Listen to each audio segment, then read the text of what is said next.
Thank you, Brooke. Yes, of course. I'm going to make you the host now, too.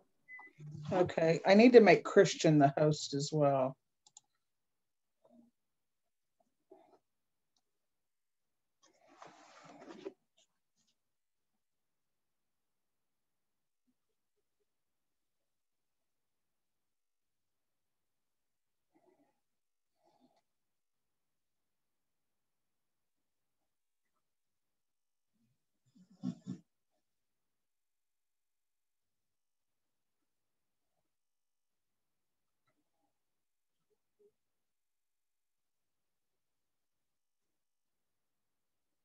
Chris, are you on?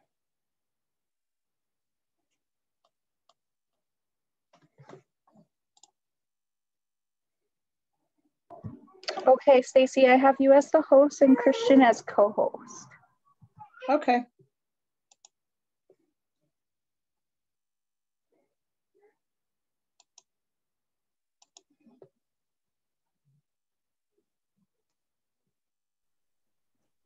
Hello. Hi, are you on there? Okay, yeah. She has me as the host and you as the co-host. Attendees. We've got some attendees on. I do not see Dan on here yet.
Hello.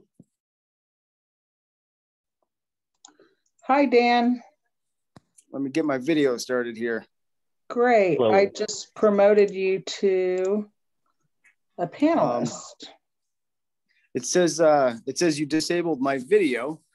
Oh, did I? Yeah, I must have. I just can't. When I click on it, it says that you disabled my video. So Okay, hang on.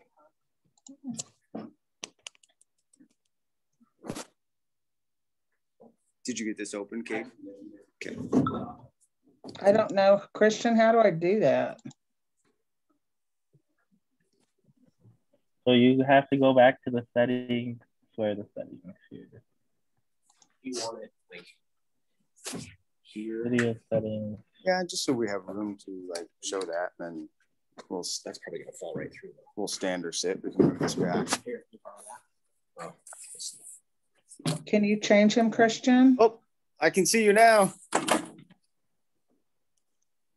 Yeah, but I can't get to your video.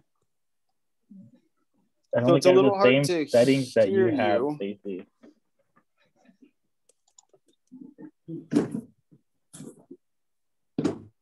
But what? Chris, take this after me. There's Dan. Yes. Hello. How are you? Good. How are you? Good. Say, I have my volume all the way up. It's really hard to hear.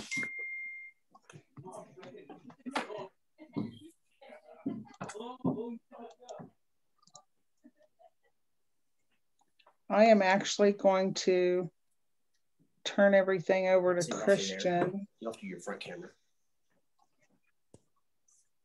That's a kid.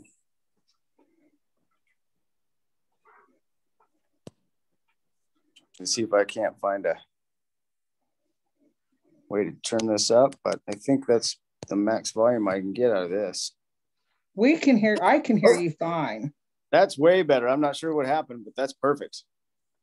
Okay. So what we have is gonna do, kind of went old school here. So, oops, I gotta flip this camera back around. So,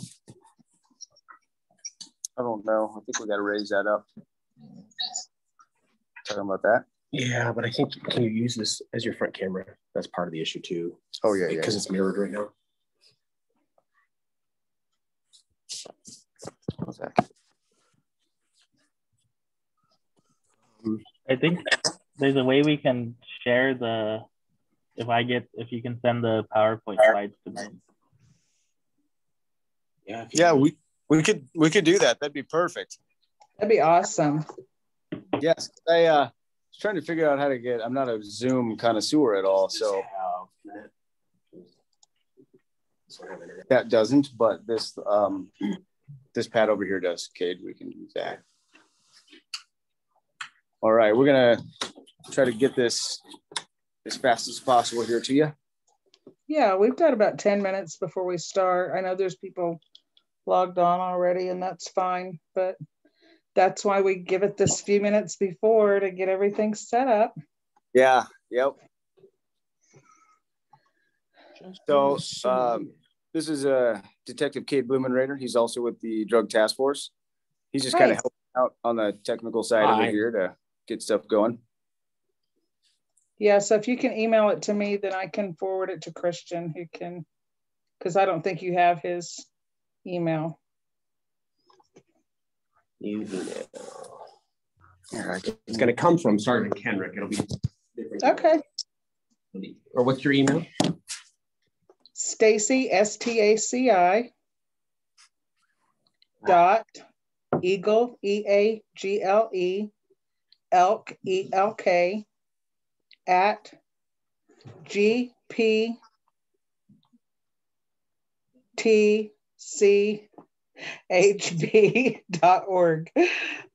It actually popped up, which was good. Okay. So. All right. Hopefully it's not too big. All right. We are sending it your way. It just sent, so you should have it just in a second. Okey-doke. Hopefully that comes through. It shouldn't be too large of a file. Is it closed up here? It's been doing that because I unhooked it from the network.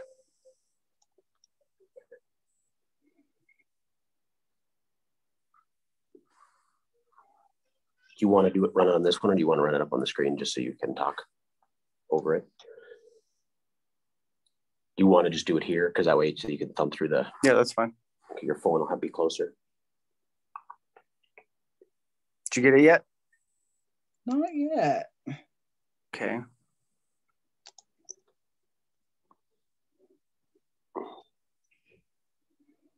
There. Oh, nope.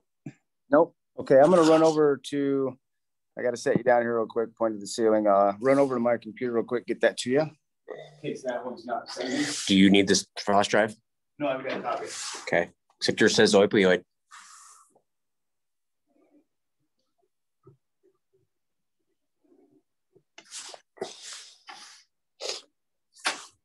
Chris, I'm going to quit trying to do tech stuff, and I'm going to leave it to you.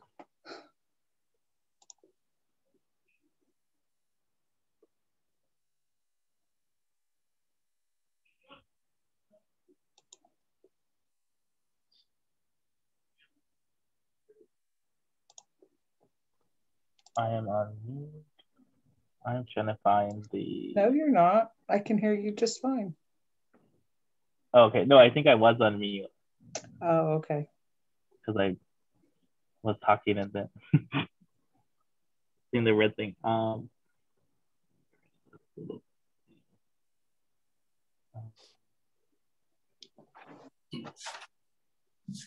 Stacy, I just sent it to you from my email. Okay. Hopefully you got that. It was only 12 megs, so it should have went.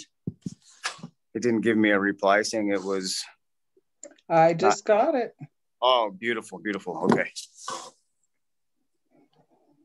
You can have your seat. And Christian, I just forwarded to you. Well, we can be in this together, Kate.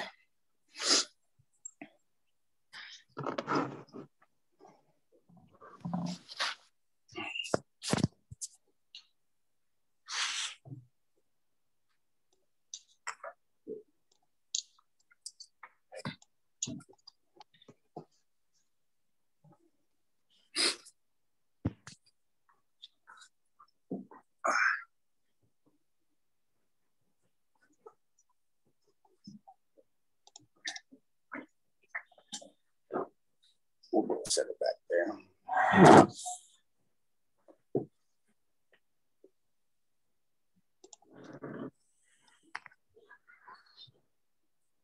Oh, I don't need to be in it. Did you get it, Chris? Yeah, I did. Awesome. Just got it. I'm opening it right now. So what we'll do is I'll introduce our guys over here. Well, Dan, it's you and who? This is Kate Blumenrader. I'm going to let you handle that. All right, that's fine. That's fine. I just I was having this technical difficulties and asked if he would give me a hand, and he does a lot of these presentations as well. And oh, good. Got a few minutes, so he can sit in and kind of help out a little bit if I miss anything. And Stacy, just so you know, at the beginning of this slide, it does say the meth opioid epidemic. So we have a presentation that kind of works on both of them, one after the other. I did get, it doesn't go into the opioid side of it. I just didn't get a chance to eliminate that word. So I just don't want anyone to get too confused on it. That's just fine. We have about 4 minutes here before. Do you know about how long it'll, I know we don't have, we can't, well, you know, we don't have to rush through. We've got 2 hours to work with here. So on this, it can be, I mean, we've had them where they're a half hour and that's really rushed. We can talk for, that's the good part. And then usually a lot of good Q&A, and that can go on as well. So Cade may have to leave a little bit early if he has something to do, but yeah, normally I would say about an hour to an hour and a half is usually pretty sufficient as far as getting the information out and answering questions, but it could go a little longer. Okay. Charge good enough. You need to plug in. Oh, no, it's good to go. I appreciate you guys setting the PowerPoint up like that, so that way. No problem. That can be seen, right? Yes. Okay. So then.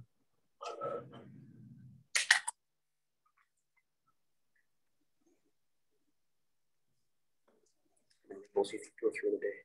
Just one. Usually just one. I have the 8 ounce, maybe 2.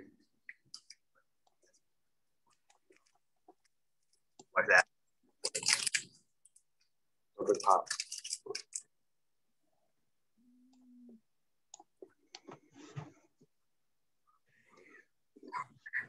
So that's easy to do. It is delicious. It's cheap. Yeah. So no, this is not as. I mean, well,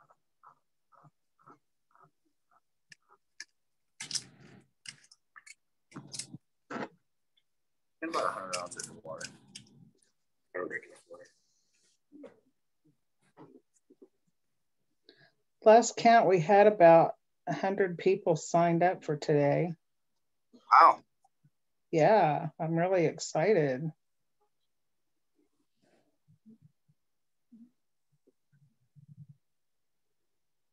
And you said we are what, states wide, like Montana, Wyoming?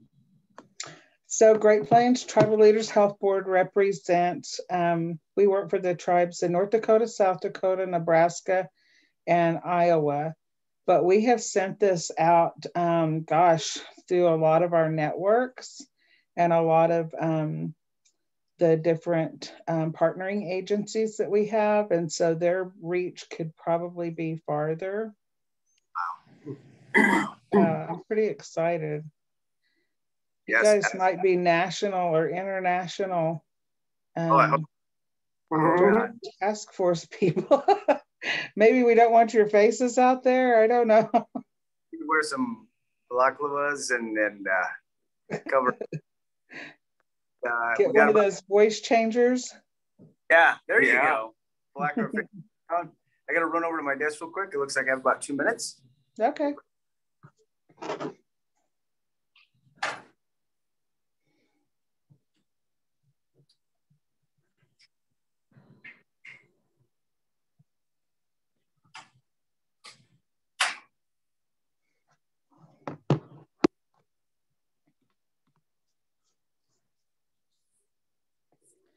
Cade, are you, is it Cade, or spell your name for me? Cade. Okay. And I have a bio here on Dan, but I don't for you. So I'll let you introduce yourself, okay? Yep. And what is spell your last name for me? Bloomenrader.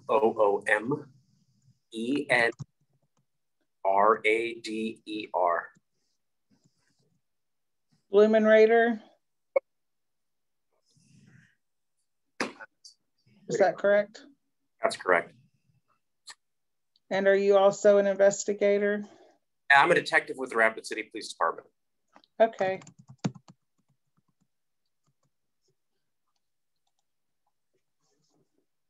Sounds great.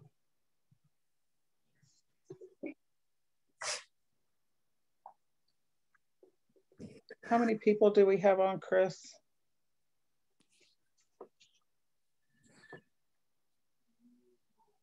There's 43 currently. Well, you know what? I've got 12:01 and I want to go ahead and get started if that's okay with everyone.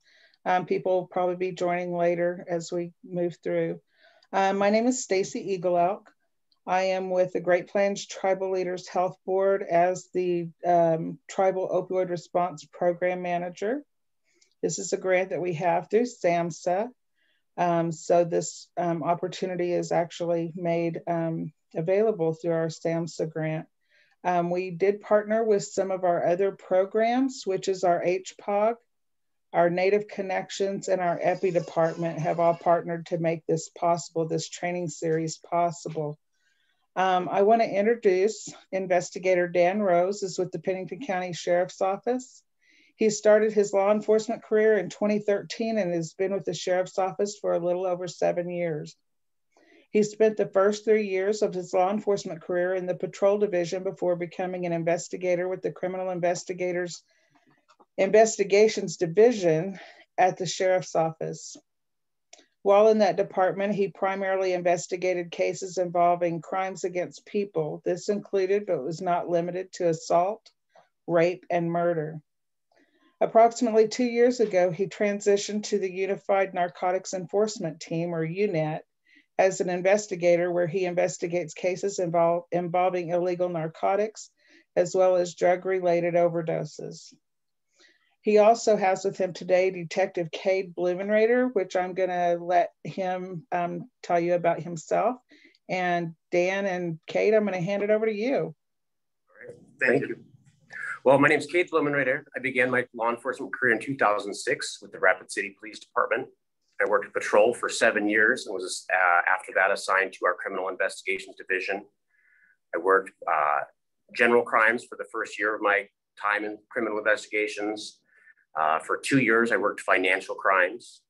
For a year after that, I worked domestic violence and people crimes, working on anything from assault to homicide. And then in 2016, I was assigned to the Unified Narcotics Enforcement Team, or UNET, and have been a narcotics investigator for about a little over 4 years. Thank you, Cade. I'm going to let you guys take over here. Okay. So what we're here today to talk about is the course is Meth 101. So this is kind of a nice basic outline PowerPoint of meth. I know it says meth opioid, but today's just going to be on meth. So we're going to go over a little bit of the history and things of that nature. So some of our discussing points are going to be history and origin of methamphetamine. If you want to go to the next slide, please. Drug identification, signs of use and abuse, national and local impact of methamphetamine, and investigations. Now, that's not to say that's all we're going to cover. It goes a little bit deeper than that. We'll kind of branch off, but those are goals of discussion. So it's Meth 101. So it really is kind of the basic version of what we're going to be talking about today.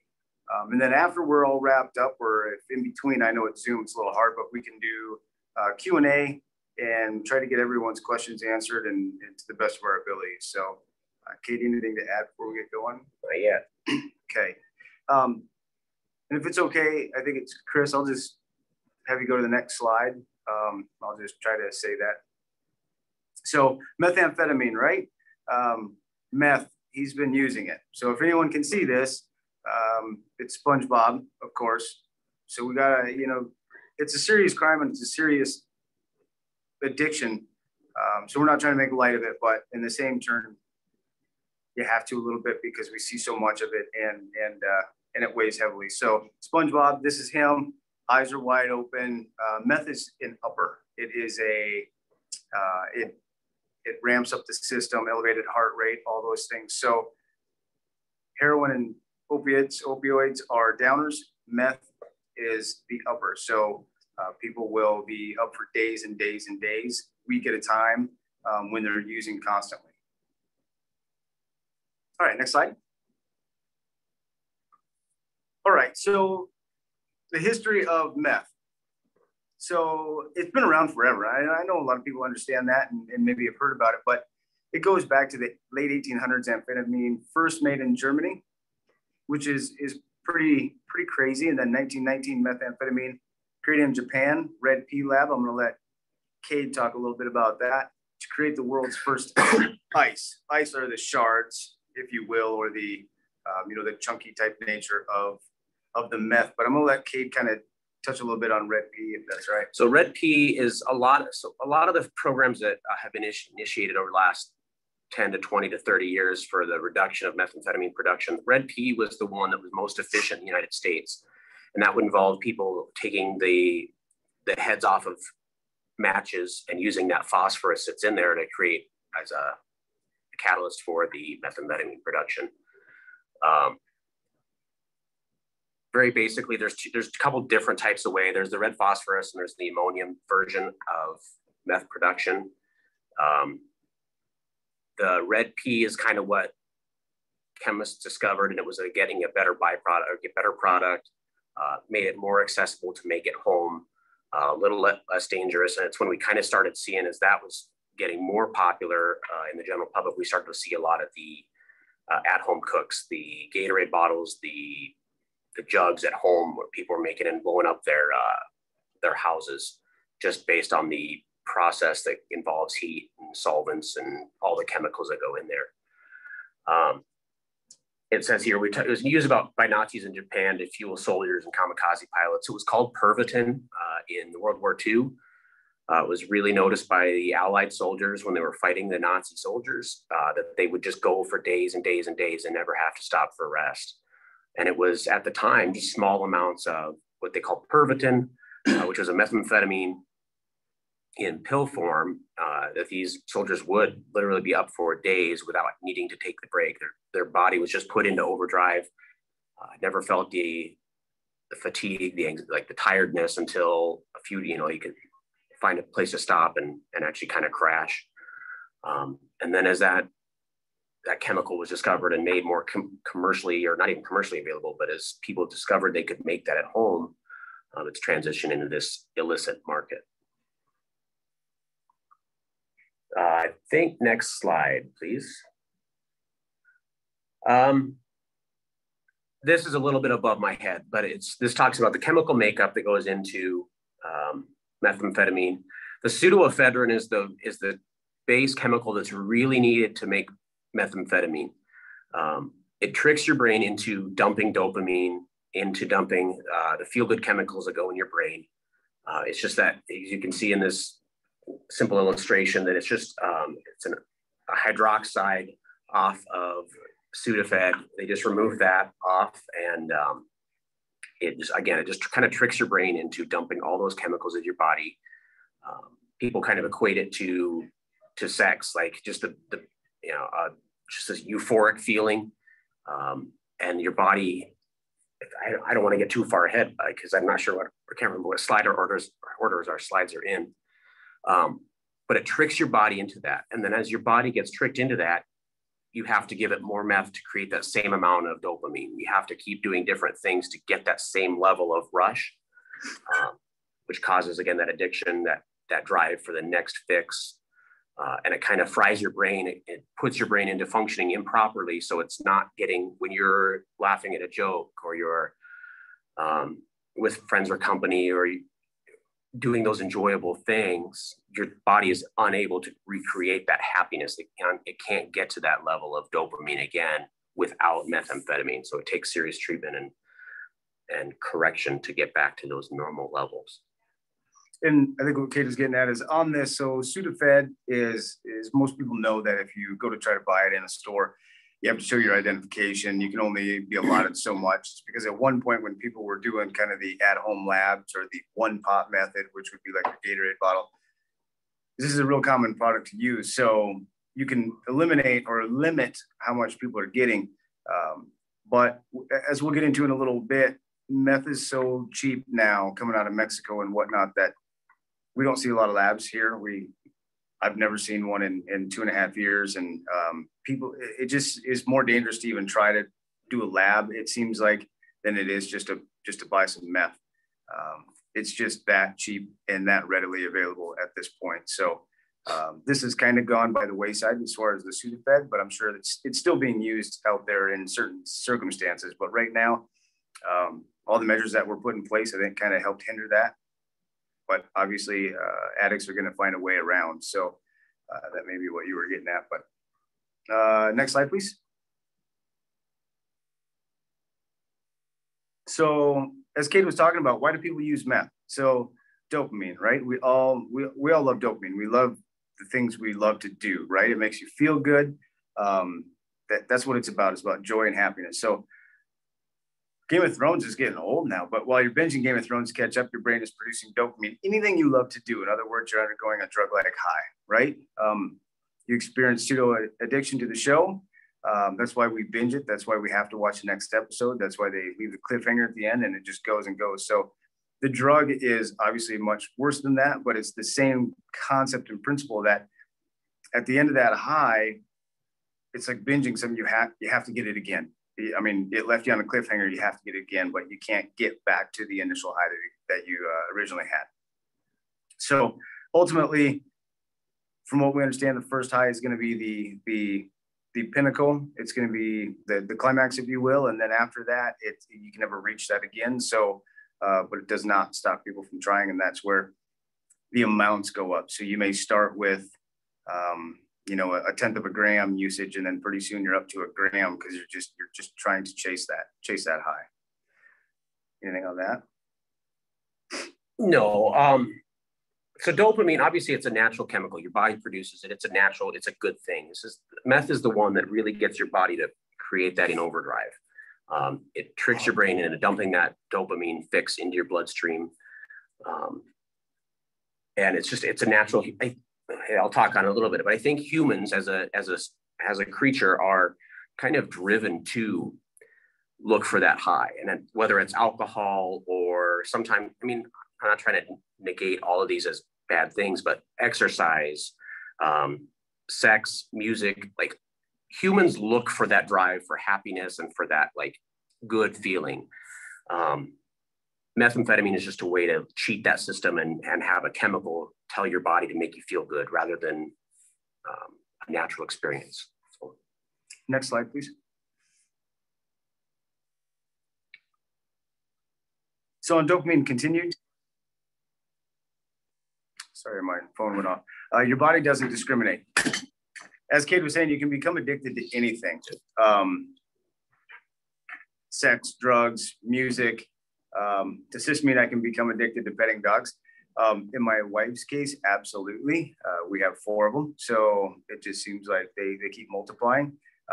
But yes, anything that creates that happiness, that natural dopamine chemical is elevated that much more when meth is added into the equation. So dopamine, that's what we all chase. And I think like Kate said, but human nature is, you know, a lot of adrenaline junkies, a lot of, you know, you're always looking for the next something. It's just some individuals can't get there without a drug. So I think that's about it on dopamine.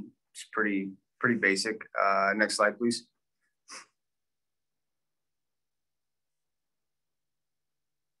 Thank you, sir. So types of meth.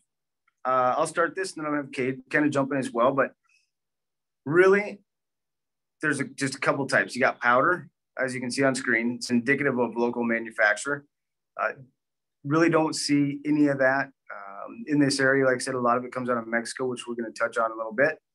Crystal meth is the primary meth that we see in this area, produced by cartel and transported in. The amount that's transported in is obscene. It's a ridiculous amount. And it's so cheap nowadays. So crystal is what we see primarily up here. I've never seen the powder because we don't really have the lab stuff anymore, but crystal being the primary source and it going up in the amount we used to see, you know, a couple grams, 8-ball, which is 3.5 grams to an ounce. And now we're seeing pounds. So it's definitely jumped up. The prices jumped down. So the quantity people can get is just that much greater. I'd say when people see methamphetamine, most of the time it's going to look like ground salt crystals.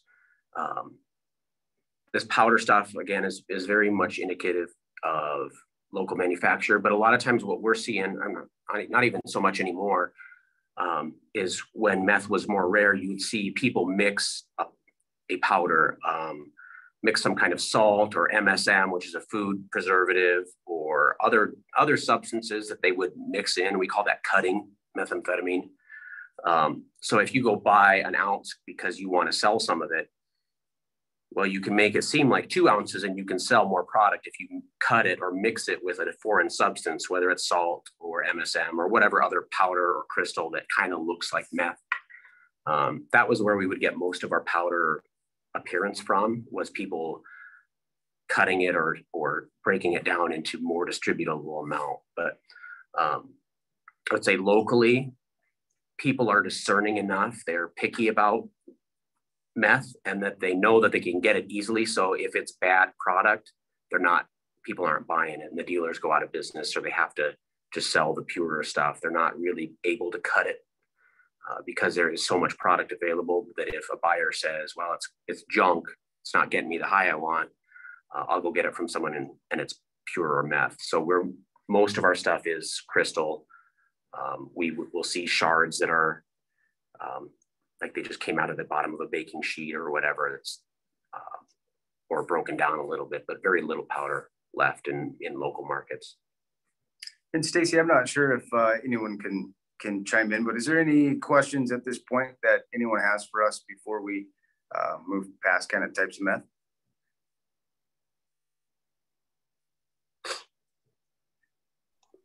If you do have questions, you can always drop them in the Q&A box, and then we can get to those. Yep, perfect. I don't have any right now.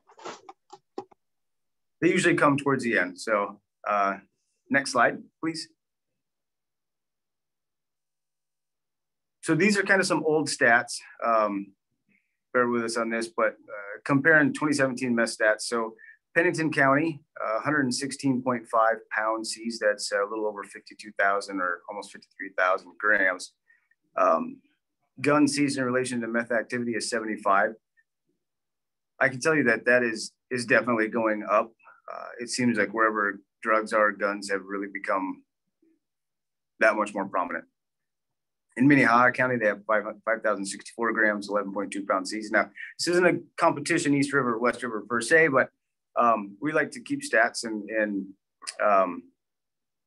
you know, see what we're doing as opposed to what other agencies and outfits are doing. So their gun season in relation to meth activity in 2017 was 37. So, but I think across the board, not only South Dakota wide, but nationwide, and definitely in this area, if there's drugs, we are finding a lot of guns that go along with this.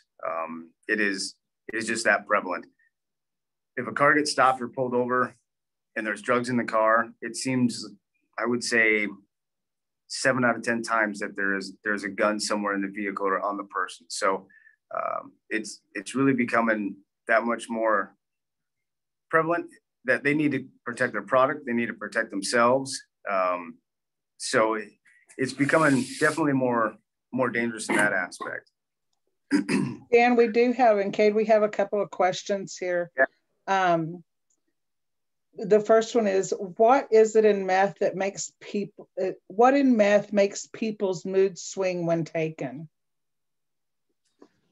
So in meth, the mood swing, what can happen is so you ingest, whether you smoke it, you bang it as an injection, or however you get your meth into your system, it gives you an elevated state. People say it feels good, you know, things of that nature. But what happens is you take more of it, and you go on a bender. So you see you're on a 2, 3, 4 day bender. If anyone has ever stayed up for 24, 36 hours, 48 hours, even without any sort of drug, but you just stay up, you know that after that amount of time, you kind of get delirious. You can't speak fluently. You almost feel like you're a little intoxicated. It's obvious that your body isn't resting. So meth elevates you. Your body isn't resting. It doesn't even need to rest, but you're still going to have the same side effects as if you weren't sleeping. Your body needs that. Then it can go into hallucinations, which leads to obviously people seeing things that aren't there, or paranoia, believing things that aren't true. And then it all escalates and elevates at that point. So then pretty soon you're on 3, 4, 5 day bender and with no sleep and all meth. And when you start coming down off of that, it's a shock to the system, because now you don't have the drug. You're extremely tired, and a lot of your mind is definitely going to play tricks on you. It throws the chemicals out of balance in your brain. What's supposed to be working at its normal level, it throws a wrench into that. So nothing's working like it's supposed to. It's like putting diesel in a gas engine. Like, it's going to mess with things. Like it's just taking your body out of its normal course, kind of throwing things out to where they're not functioning properly. And the brain is such a powerful part of our body that it messes with that, and that gets the paranoia, the anger, the hypersexualization, where it just skews all those chemicals improperly, and your body can't cope. And just real quick on that, we know now, through research over the last however many years, that gut health and mental health are tied directly together. They're correlated. So if your gut health is out of whack, you can have mental health issues just because it isn't giving you the right nutrients, micronutrients, all that stuff. So someone who's using, more than likely isn't eating as well. So after so many days, not only are you tired, you're fatigued, you're high, you have no nutrition. So everything, like Kate said, is completely out of balance, which is going to start causing your brain to not be able to function in an appropriate manner and to actually see the world as it actually is. It's definitely going to play tricks on you. That's the kind of the layman's terms of it. But everything goes out of whack, and then that leads to the paranoia, the elevated state, the anger, which then could lead to what is that when they sweat, take clothes off? Just overheating. Yeah, we call to those calls. You know what I mean? Yeah. We'll think of the word in a little bit. I apologize for that. There's another couple of questions here. I'm sorry, I didn't mean to interrupt you. Oh, go ahead. one that I have actually is, why are the numbers so much higher here in Pennington County versus Minnehaha County? I would say this one might be skewed just a little bit. I think this could include trooper stops on the highway. So if that, I mean, that would probably skew it a little bit, but I would say overall the numbers are probably pretty consistent. I think we got a quick sheet end of last year. This last year was kind of a weird stats year, but Sioux Falls and Rapid City are pretty consistent. Generally, they're probably within ballpark. South Dakota, especially the Black Hills, are a destination for tourists. I-90 runs through, so it's a corridor for drugs coming through that go from the West Coast or Denver over to Chicago, Minneapolis, the Twin Cities area. So that's part of it.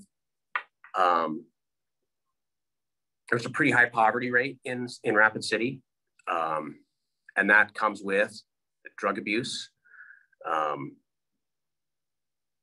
There's, I would say that's, I mean, I think the poverty rate has a lot to do with it, more than the tourism. That kind of leads us into the next couple of questions. Okay. One says, you mentioned that it comes cheaply now. So like, what would someone pay for it? I was just wondering how cheaply they can get it. Yeah. I don't know if we get into the monetary stuff, but we'll speak to that now. We do. It is just it's a little higher than it used to be. So. Yeah. So trying to equate a gram of meth is about the amount of meth in a sugar packet. So if you went to the restaurant and you poured sugar into your coffee, that's approximately a gram. And that would cost you about $100. Now the problem with, I mean, it depends on the user, obviously, but someone could use anywhere from a quarter gram to a gram each time they use. So if you're having to support a habit of buying a gram for $100 and you have to use every day, you're spending $700 a week on your drug habit. And then I mean, I know I couldn't afford that, but if someone who's living in poverty and this is their, I'll get to the causation of it later, but if you're having to spend $700 a week, but you don't have the money to afford that, now you have to steal from Walmart or grocery stores or the gas station, or you burglarize someone's garage and steal a power washer and you trade stolen property for dope.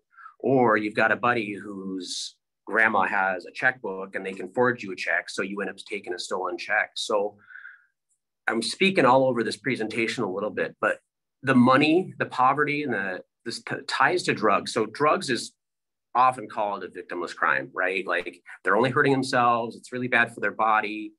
You know, maybe the ones they love are affected by it, but it affects everybody because they're out having to put themselves in harm's way.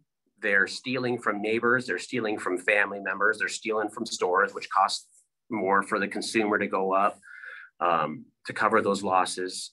So drug use itself might be a victimless crime, but the symptoms of drug use, the societal problems that go along with drug use are huge and affect everybody. And we understand the addiction level. Like we're not out trying to hammer the users and trying to like really get them in trouble. But sometimes if you've got kids or you've got family members, sometimes the only way to get you help is to get in trouble. Like sometimes you need to get your hands smacked and you need to be grounded. And I think that's kind of the view that we see is like, we have to start with the users to some extent because they're the ones who can get us after the dealers. But we're also hoping to get these users into treatment. So yeah, you're in trouble, but now we have a judge saying that you have to go to treatment or that you have to stay sober, or we get you on 24/7 to help hold you accountable. But to go back to your original question, the prices vary. I'd say roughly around here, a gram of meth is probably about $100. And then it's kind of like Costco. If you get in bigger amounts, you get a cheaper price. So if you're buying wholesale, you get a better price. If you're getting smaller amounts, what we call a 1/16 of an ounce or a t-shirt, you could, I mean, you're still spending $130, $125, somewhere around there just for that amount. And that's a very small amount. So. And one last question is, how easy is it for people to hide this addiction? I've known people that have used specifically at work and it was never caught or brought up or addressed? There are, so even with opiates, but with meth users, there are functional meth users, there are functional heroin users. It depends on their amount, what they're using it for. I would say some people are probably treating some underlying medical condition sometimes. Some adults with ADD, they might be kind of self-medicating. Maybe it's easier for them to focus when they're on meth. So they might not notice it. I think where people start seeing it in their family members is when it becomes that long-term use where they're starting to lose weight, property is starting to disappear, they're standoffish, they're agitated, there's aggressive.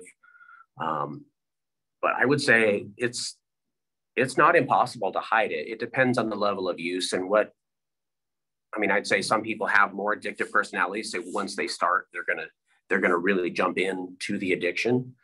And some people are less, I would say, more casual users where they're treating maybe that ADD, or they're, we talk to people and they say, well, it helps me focus and it kind of takes the edge off. And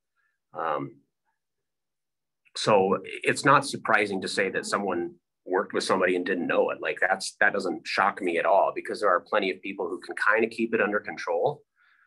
But I would say they're in the minority. Mm-hmm.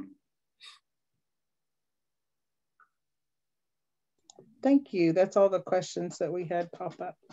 Okay. We'll keep going. I'm sure we'll come back to something. Next slide, please. So this is a map of the US. I think maybe... they've got an extra slide from what we got, but that's fine. Got it. Oh, that's a map of South Dakota. How did it get here? Gotcha. Maybe go to the next one. Should be a map of the US. Apologize for that. Yes, perfect. So we were talking about the ease of meth coming up from cartels. So this map may be a little hard to see, but what it's laid out in is kind of a color code. So you have the different cartels is how it's kind of color coded as far as the US. Who has control of certain areas of the US and whatnot. So our primary area is orange, so is Denver. Kind of the whole Midwest is more of an orange, which is going to be Sinaloa cartel. I know most people have heard of them. They, started back in the day with marijuana, and then, once marijuana becomes legal and the money, the cash crop isn't there as much, they have to make a transition to keep the money alive. So it's that much easier to make meth and ship it up. So our main area seems to be kind of dictated by the Sinaloa cartel, or that is where most of the meth comes from. Not to say that there isn't any other cartels that ship it up to this area or to Denver, Chicago, and then it comes over. But I think they really try to stick to their areas and probably get pretty aggressive when people try to jump on their turf, just like any other gang would. So East Coast, things of that nature. You got some blue in there, which would be, possibly Juarez cartel.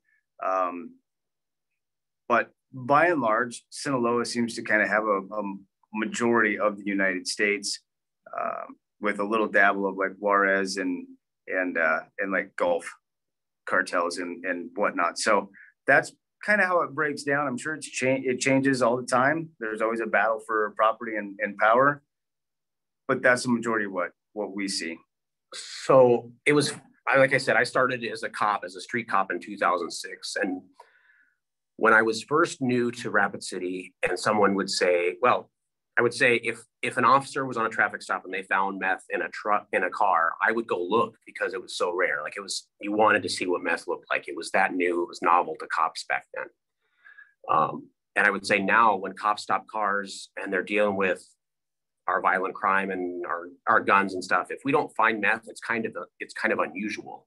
It's very common now. So every cop who's new has seen meth. Every cop who's been on a couple of years has probably arrested people with half ounces or around that. Like, it's very common. But you used to interview people and you would say, hey, where do you get this from? You try and get the intelligence to generate a case. And they would say, oh, it's a cartel guy. And I used to be like, oh, shut up. Like I think a lot of us had that naive, like, no way is the cartel here. But being in this role in the last few years, and even before that, you'd run into people, and I could tell you we've worked active cases with people who were moved around the country by cartel. We had a woman who was, I would say, in her late 50s, and her job was she would be planted somewhere by the cartel. She would move dope. It was heroin and meth. They would pay for her housing and her car rentals, and they would have her courier stuff back and forth. She got indicted, arrested, and then was out on pretrial release, and then moved to another part of the country. They moved her and said, okay, you're burned there. You're not going to be any good in South Dakota, but we're going to move you over to, I think it ended up being Kentucky or Tennessee, that region. It's very much a business for cartels. So it's money. Like, there's so much profit in it for these cartels that they're going to do what they can to market it, sell it, transport it, get people addicted to it. And it's run very, very much like a business. It's, like I said, it surprised a lot of cops, and a lot of cops, even myself included years ago, were like, cartel's not here, but they are. Like, you're not going to tell them all apart. Like I said, we had a 50-year, almost 60-year-old woman moving dope for the cartel because it paid her bills. She was able to afford to live because they would take care of her. So, and just so it helps maybe clarify how they come up with these color codes and Sinaloa cartel and whatnot is, let's say you got like grandma's brownie recipe, right? It's got certain ingredients, and that's what it is. And maybe she writes it down on a note card for you someday, and you actually get to make them like that. The cartels are very, very similar with how they make their meth. So they all have a certain style or an ingredient base that they use. So the meth there's an FBI lab in I believe it's Chicago, where they can break it down and see each component of it. And that's how they can tie it back to, what's that? And the purity level. Yes, and the purity level. And be able to say, okay, this is Sinaloa's because it's their recipe, or this is Juarez Cartels because this is their recipe. So much like anyone's recipe drawer, they have the same thing. So it's able to be broken down, look at all the components, and then tie it back to whatever cartel it is. And that's how we can get this graph and chart across the US on who's supplying it, where's it coming from. And I would touch on this, just one more thing. So he touched on it just a little bit, but years ago, Mexico the cartels made a bunch of money with marijuana. There was a great region in Mexico for the growth of marijuana. They used that process and that procedure to figure out how to transport it, how to smuggle it, how to get it into the United States where the money was. There was a great market for it when it was illegal all over the country. Well, and then Washington and Oregon and I think California start legalizing the recreational growth of it. So the cartel loses out on that money because now it can be grown in the United States. The transport cost isn't as high. There's less risk trying to get it across an international border. So people are starting to go to those source states for their marijuana. The cartels had spent the previous 30 years working on how to transport illegal narcotics. And once the cash dried up from marijuana or became less profitable, they transitioned to the methamphetamine and the heroin market because there is still so much money. Those are still illegal in the United States and in Mexico, actually, but there is such a markup and an available market for it. So they had that process was already in place. They already knew how to transport, who to get it to, who to talk to. And they transport those drugs to what I would call wholesale centers or hub cities. So Denver, Spokane, Chicago, Minneapolis, all the major metropolitan areas. There's stash houses, there's cartel members there. They hold on to it. They make the connections. And then South Dakota, specifically Rapid City, people can drive from Rapid City down to a hub city, make their connections however they make them, and then bring it back to Rapid City for distribution. And it's like that all over the country. There's just hub cities. It's kind of like like I said, it's very much a business. So they run it like warehouses. There's a warehouse city and then sub-distributors. And then the meth from Rapid City probably ends up in the little towns around the region. Just like you would have a warehouse for Costco or Sam's Club or whatever, and then they send it to Walmart, and then they send it to their local, like, it just spreads out. So, And when the I have a cartels, few questions. I'm sorry, I didn't mean to interrupt. There's a few questions whenever you get ready for some. we're ready. Okay. How much meth actually comes from cartels compared to it being made here? I would say greater than 99%. I've worked one lab case in my 4 years here. There's some guys in our office who've been in the, and actually when I was still in patrol, I discovered one a mobile lab. And that would have been in 2011, 10 or 11, probably several years ago. So out of my time, in my 15 years, I've seen 2 labs. We have guys on the task force who have been here 9 years, and they've seen 2 to 3 to 4. So I would say a super majority of meth comes from at base, the cartels or Mexico. Okay. Next question is, how often is drug abuse caught in hospital/clinic setting? For example, patient tests positive, but vehemently denies use, saying something is wrong with the test. Well, illegal drug use is very rarely reported by clinics to law enforcement. There's HIPAA, there's all sorts of stuff that would prevent them from reporting it. Where law enforcement or social services usually gets in is with a child born with meth in their system. So they do take that step to get in DSS and law enforcement involved if a baby has meth in its system when it's born. But for the most part, I wouldn't be able to speak to whether doctors are noticing it, whether staff is noticing it. We've done these presentations at clinics and at hospitals before, and most of the nurses can say, well, I kind of thought this person was on meth. And I think a lot of people have their suspicions based on the behaviors or the symptoms, the skin or whatever, the hair coming out, things like that. But I would say very rarely do they ever report it to law enforcement unless there's a child involved.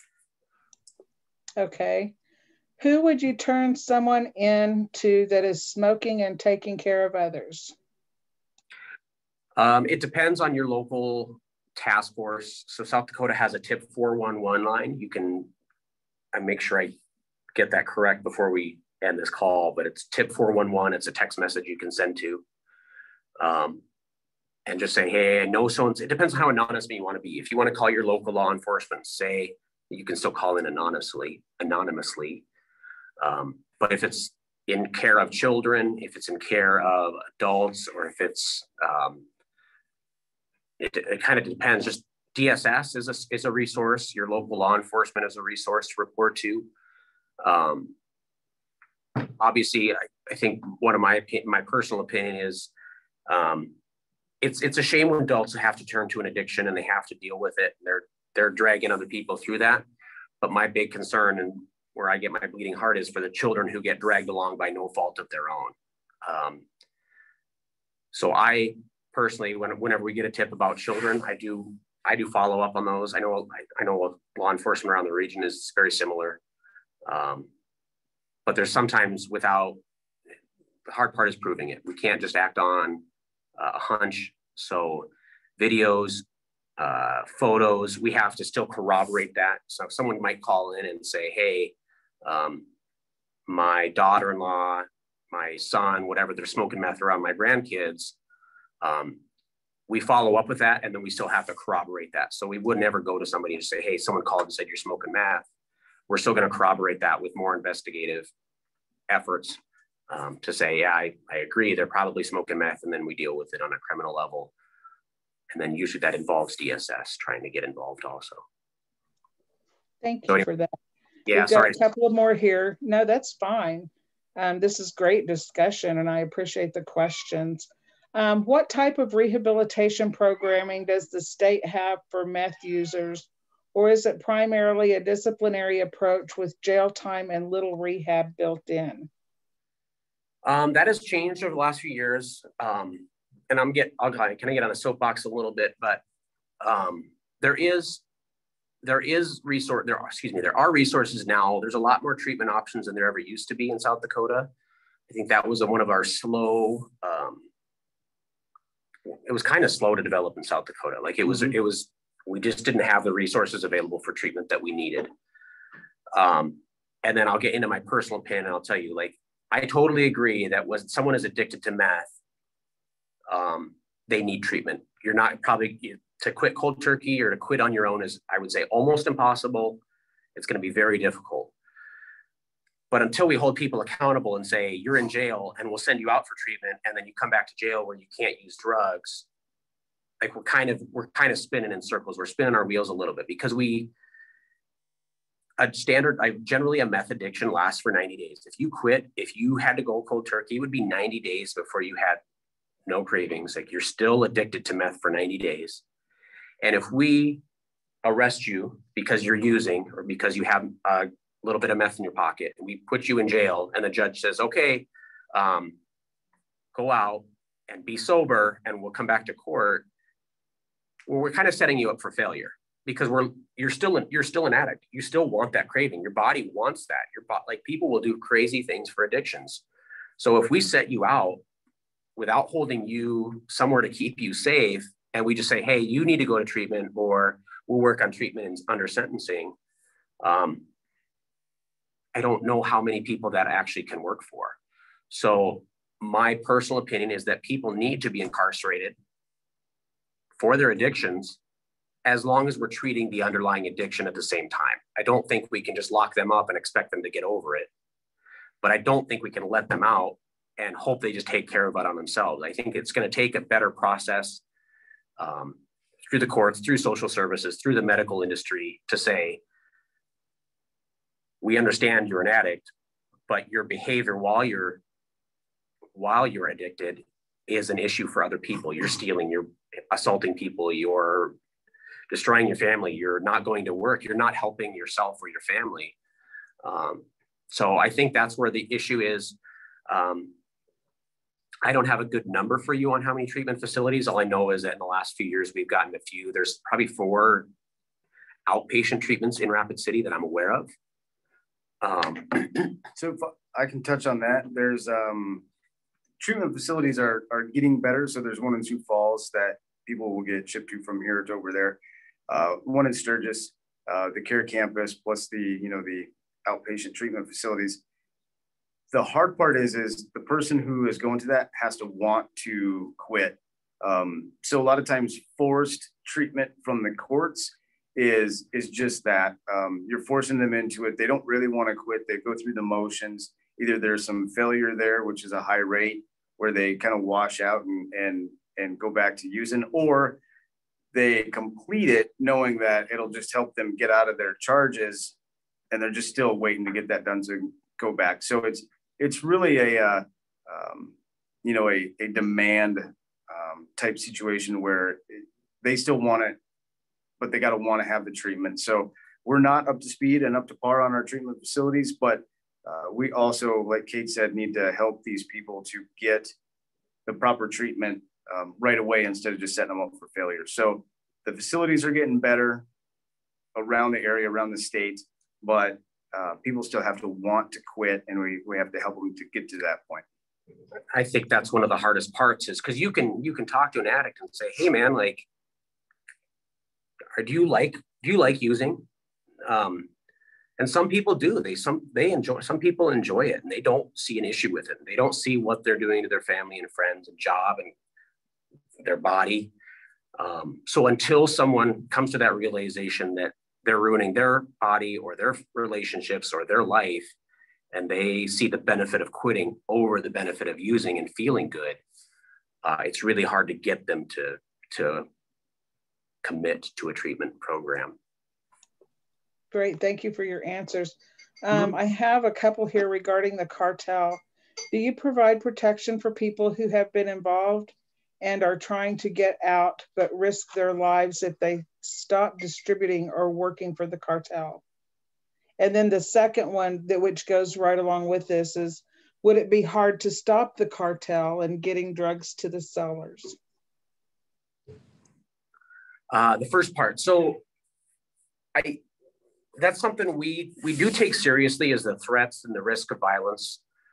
For the most part, I would say violence, unless you're a big deal, unless you're really snitching on the cartel, like you're a high level dealer, for the most part, I think what we have seen is the cartel understands the risk of dealing with people and having someone talk on them, but they do a good job generally of trying to isolate themselves from contact and identifiability. So they have multiple phones, they're hard to pick up, they're hard to find.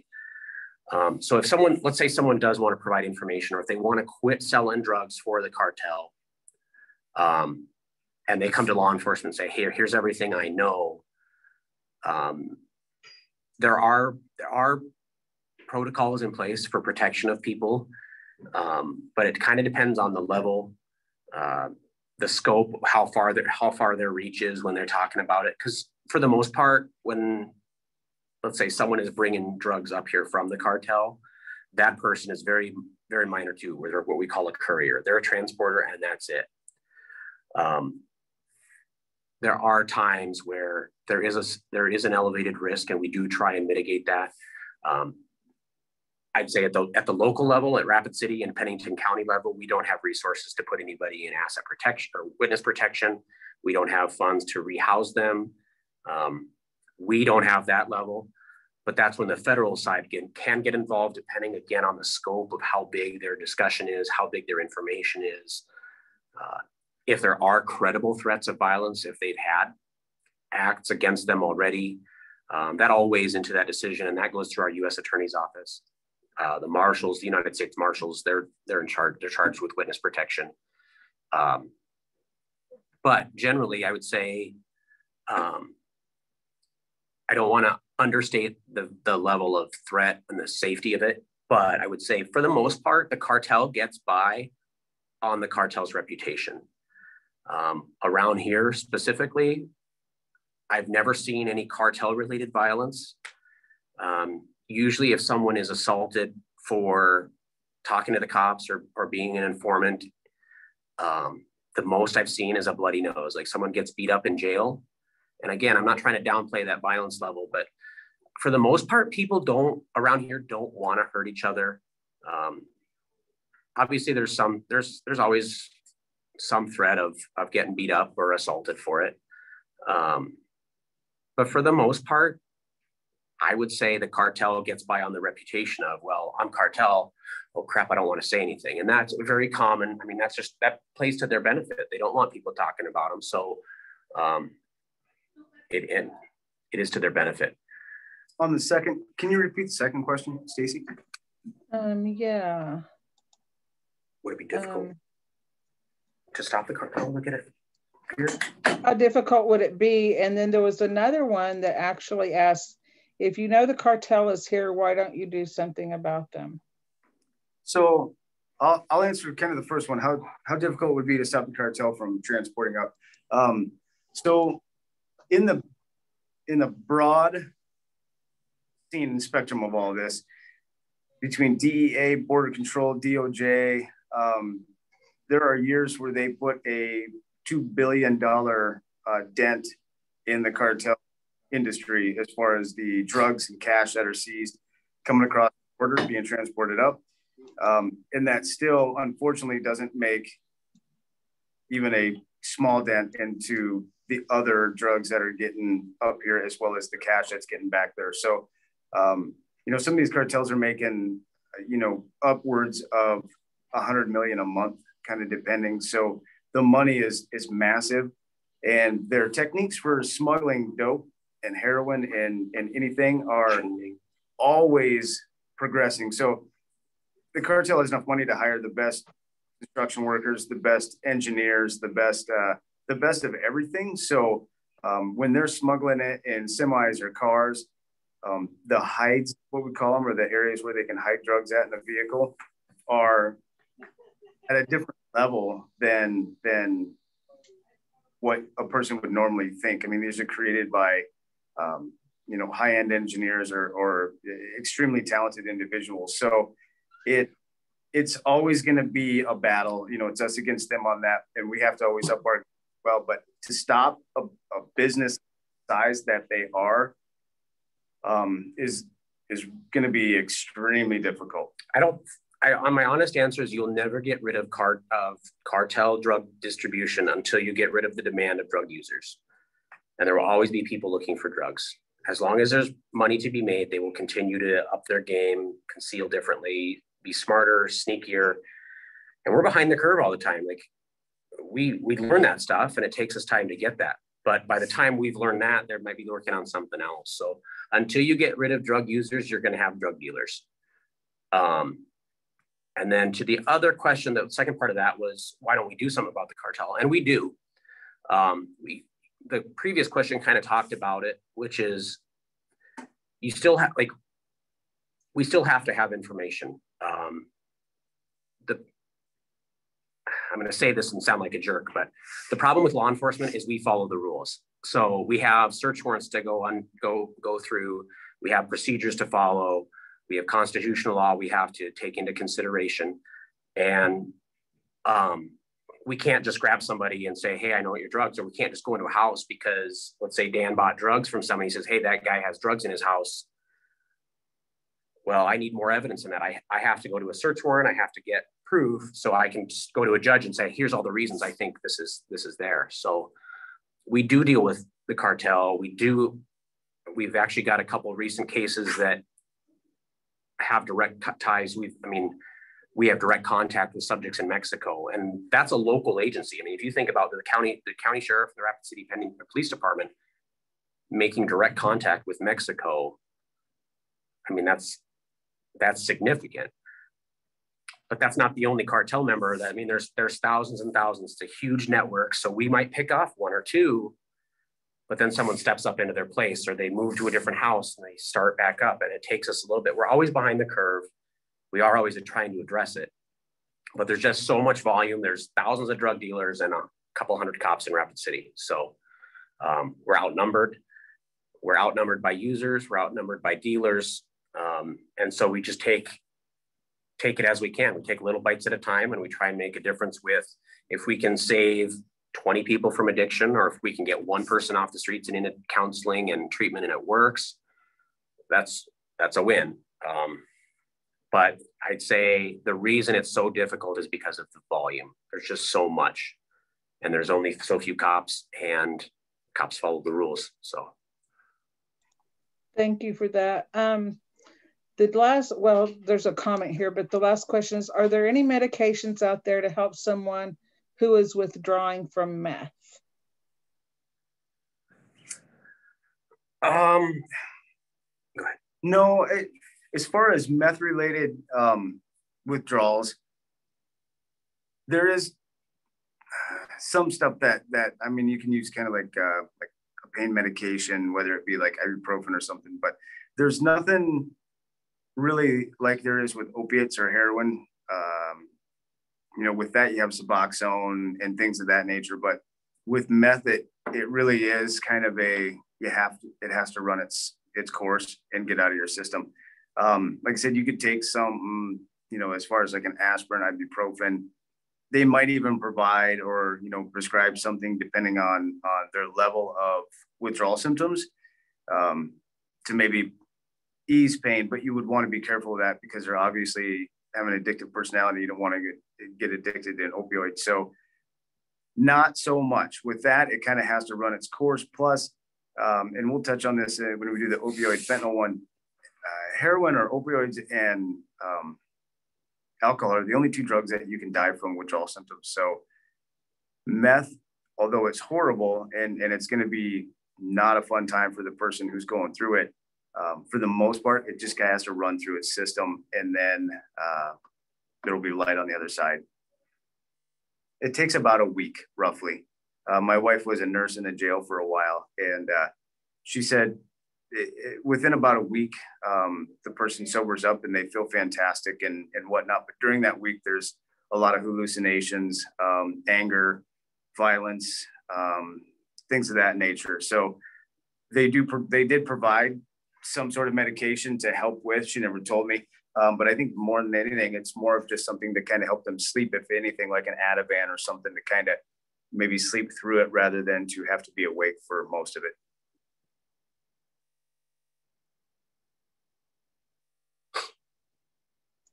Okay, well, let's move along with your presentation. Thank you for all the questions and the responses. You are welcome. If we can go to the next slide. So why is Mexico the primary source? So we talked about this a little bit ago with Sudafed and being locked up behind the counter.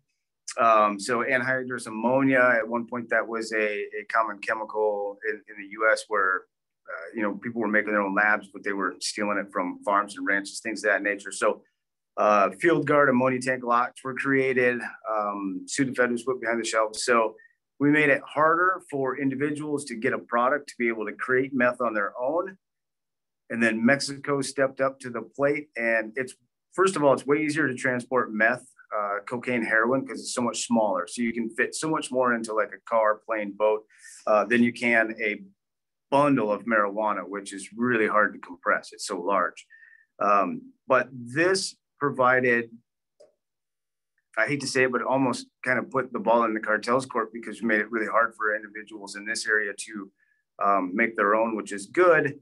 But then the cartel just lowers prices and makes sure they get it transported, and that's the fix to the problem. So that's why Mexico is a primary source. All right. Next slide, please.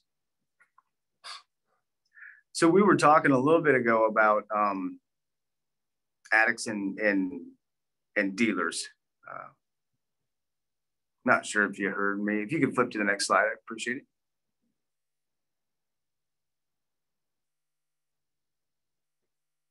All right. So addicts and dealers. So we kind of talked about this a little bit. So what we see mainly in the Rapid City surrounding area is an addict dealer. So we'll kind of go through these real quick, but a straight addict typically buys enough for personal use, maybe enough to make share with an associate. Addict dealer, which is what we see a lot of, deals to make their habit free. So they may start out using meth, and then as Cade was talking about, it gets expensive, right? Pretty soon it's $700 a week. So what do?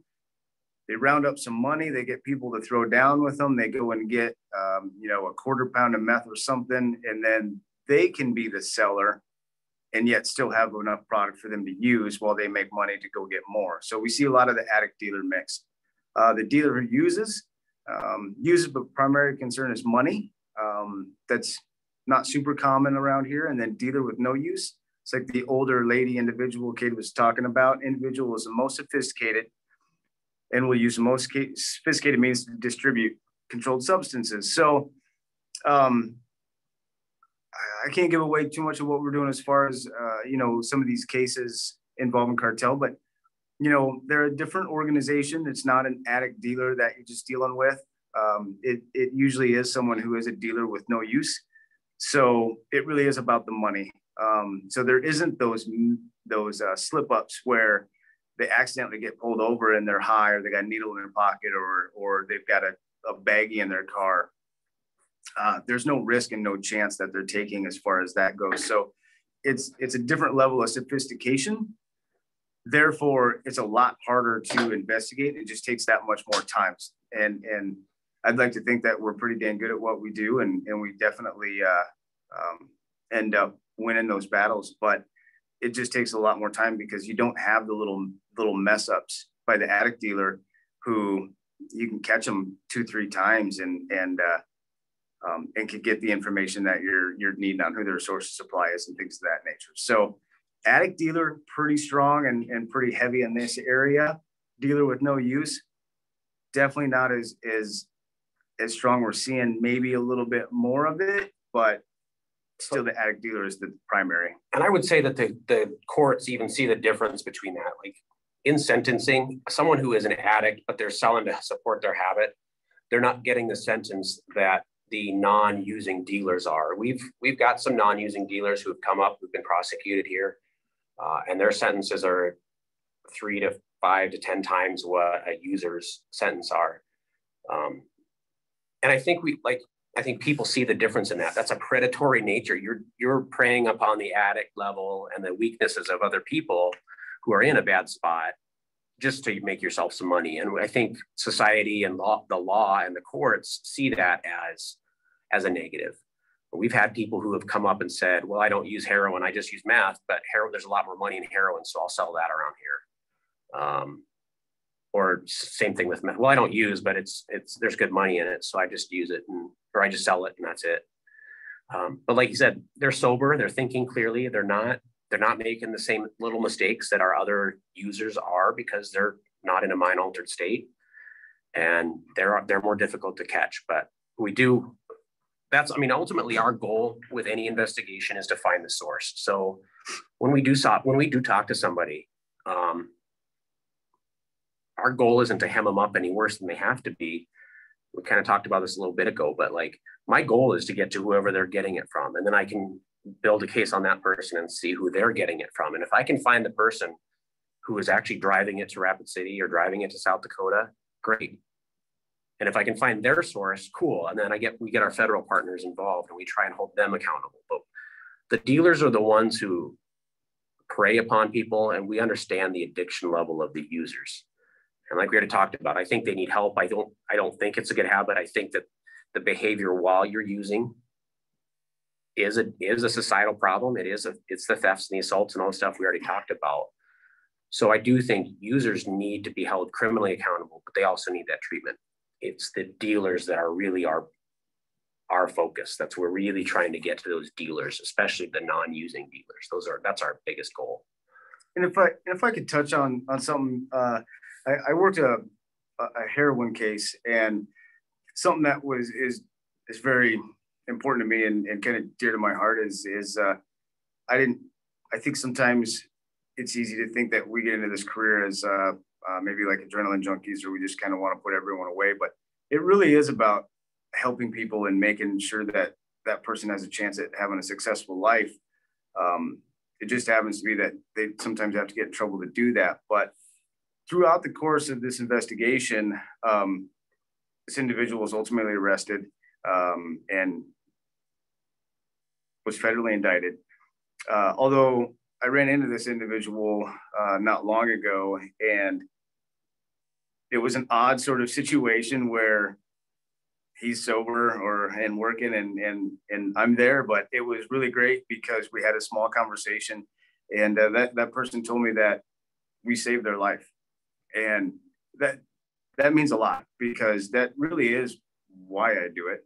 It's not, I don't get any joy or thrill out of putting people who are addicted away. There is no joy in that. It really is about helping somebody to become a better person. They have a family, they have parents, they have kids probably. So to be around for that and to be happy for that. So those moments just keep me going. I know that's a bit on a personal level, but that is why we do it. So going after the dealer who doesn't care about that person, doesn't care about their family, their kids, doesn't really care anything about them, and all they want to do is deal to them so they can make their money. I think that's sick. And, those are the people that we're after, because they just really don't care. They don't care about the society, the individuals, anything. So that's like Kate said, we work up the ladder to get after the dealer. The user is someone that we do talk to, but we definitely try to get them help, point them in the right direction. Sometimes it means jail, but even then, try to help them out. A quick question here. Have you found sex traffickers are using meth to get business, either as workers or buyers? It's a great question. We don't see a lot of the sex trafficking in this area. Our ICAC division, our Internet Crimes Against Children, we speak with them frequently, and what they see a lot of is a lot of child porn type stuff in their cases on phones, computers, and whatnot. But it's not to say, I know human trafficking exists, and I know it even exists around here, but we just don't see the volume, or we don't really see any of it that seems to be tied with any of the drug cases that we're seeing locally in this area. I would say the few cases that I've kind of touched on or met with someone who I thought was being trafficked. One tie, I would say there's some drug nexus to it. I think there's definitely a connection in the ones that I've seen. but at the same time, like proving that until they're ready to prove or to say that, yeah, like I got into this, like I owed this guy money and he said I could pay it off by being a hooker for a little bit, or he'd keep me high if I would just have sex with whoever. Those are pretty rare because that's an embarrassing conversation for a lot of women to have, or even men to have, and say, I'm in this because I was an addict and they hooked me into it. So I think there's probably some of that, but it's probably underreported because there's some embarrassment that people have when they're having to say they got themselves in a situation or that they were an addict. And, you know, there's some, it's a very personal thing to have to talk about. So I think some people get embarrassed and don't want to report it. But I'd say there's usually a tie. I'd say when we do talk to women who are we do prostitution stings, or when I did in the past, usually there was some kind of drug nexus, whether it was marijuana or meth or whatever. There's, and then I'd say not even under the strict definition of sex trafficking, but probably within that realm is, I have spoken with dealers who say that they would get paid for their drugs by sex. So I've got some heroin. If you want it, you can perform a sex act. That does occur. Yes. But I've just never been in, like, and I would say that's fairly common. I don't think a lot of those progress to this true sex trafficking where they're being taken somewhere or being told they have to do something. But I would say it's a terrible relationship if a woman has to support her addiction by performing a sex act on a dealer. So, like I said, I don't think like we're not seeing the true like Taken, where people are getting kidnapped and pulled into sex slavery and doing that. But sex has a monetary value to a lot of these dealers, and it is used to trade for drugs. And we're going to have a session with Holly Strand talking about that and how those two intersect with one another. It's another session later on in the series. But this is a question I have. Just my grant, we call it tribal opioid response. However, we're addressing as well stimulant use, and today is primarily meth. But how prevalent is cocaine in this area? Is that an issue as well? Yeah, we can find it. It's less common. It's around here. I would say it's much less prevalent than meth, but cocaine is another problem that we deal with. I'd say we usually have a couple cocaine cases per year, and we can have dozens or hundreds of meth cases a year. And that's just this task force too. That's not even just the patrol divisions of our respective agencies. So would that be due to costs? Yeah, cocaine is a little bit more expensive. I'm trying to so methamphetamine is manufactured in Mexico with chemicals that come from China. They're not regulated the same way they are in the United States. They can just go through ports and get smuggled in much more easily than they can in the US. And the cartels especially we call it providing on front. So if I'm giving you meth and it's worth $5,000, I'll just say, okay, I'll give it to you right now. And that's a huge amount. Like I probably wouldn't do that as a first time associate with you. But let's say I'm just giving you a half ounce and it's worth several $100s. I say, okay, like you don't have to pay me now, but when you come back, you pay me that, and then you pay me for the next one. So we call that going on front. I'll give you drugs, you owe me money. So anyway, the cartel is willing to do that with heroin because they can manufacture it, and they're willing to do that with meth because they manufacture it. But cocaine actually has to come up from Central America or South America. And so the cartel is actually purchasing that from another cartel in South America. They don't front cocaine like they do heroin and meth. They've already had to put some cost into purchasing it, getting it internationally traveled across some borders. So cocaine is a lot harder to front, and there's an increased cost with that. So I would say that's a big reason we don't see it as much, is because of the expense. And so cocaine is, so 70 to 80% of the US's cocaine is still provided by Colombia. So everyone knows Pablo Escobar, but even though he's been gone forever, Cali Cartel took over after that. And they were gone, but it's still produced there. They have the land that produces coca leaf. So it is the primary source of cocaine for the world, and about 70 to 80% of it for the US. They've made a lot of deals with narco traffickers in Mexico, and they run it to, a lot of times what happens now is they run it to Panama, because once you're in Panama, you don't have to go through customs. So it can get loaded onto different containers as far as your cocaine in any drug, but that's kind of their the deal that they have set up. But cocaine is still kind of looked at as a rich man's drug and like a party drug. So it's a little more expensive for what you're going to get. So people are going to use it on the weekends at a party, things of that nature, but we don't see the addictive property of it like meth, where they're on like 3, 4, 5 day bender, and they're just up all day and whatnot. So not to say that isn't happening, but it's not very prevalent in this area because of the cost and because of it's not as easy to get, because like Kate was talking about, it's not something that can just make its way here easily through the cartel. Thank you. Mm-hmm. All right, we'll jump to the next slide. I'm gonna go in a couple minutes here. Yeah, okay.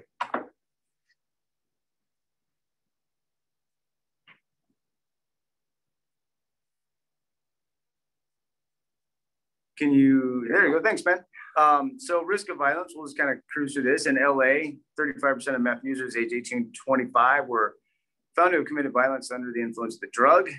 Pittsburgh, 80% of 19-year-olds who sold hard drugs such as cocaine were found to also carry a gun. Like I said before, we're seeing a lot of guns with drugs. So in these pictures right here, these are all rapid cases. Yep, right there. All these guns are tied to cases that were investigated here through UNET. So guns are definitely a problem with drugs, and it's ramping up. It's definitely getting a lot worse. There's guns are a lot of times used as currency. So if you trade a gun, you might get an ounce of meth for that, depending on the gun. And then it's a cash industry. So if you're walking around with a bunch of cash, you're going to want to protect your cash. You carry a gun to do that, so you're not getting robbed. Or let's just go hand in hand.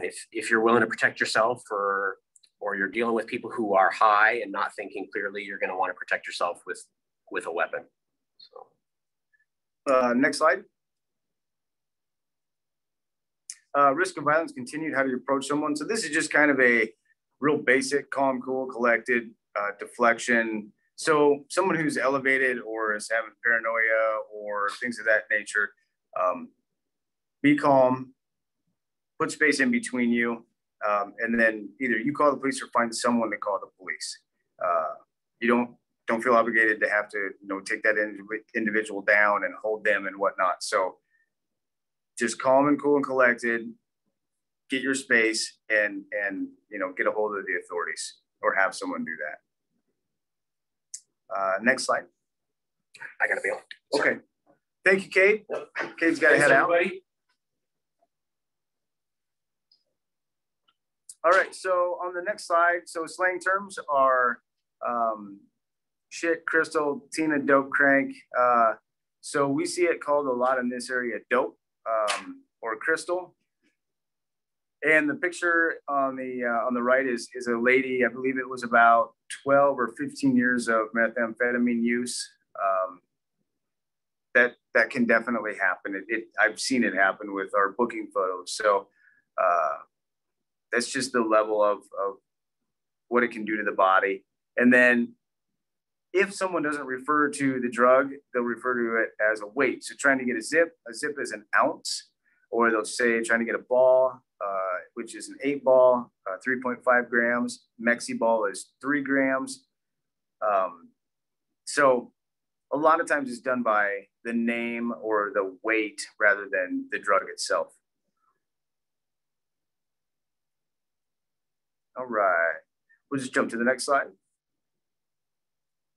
So in quantities, 2.2 pounds is a kilogram.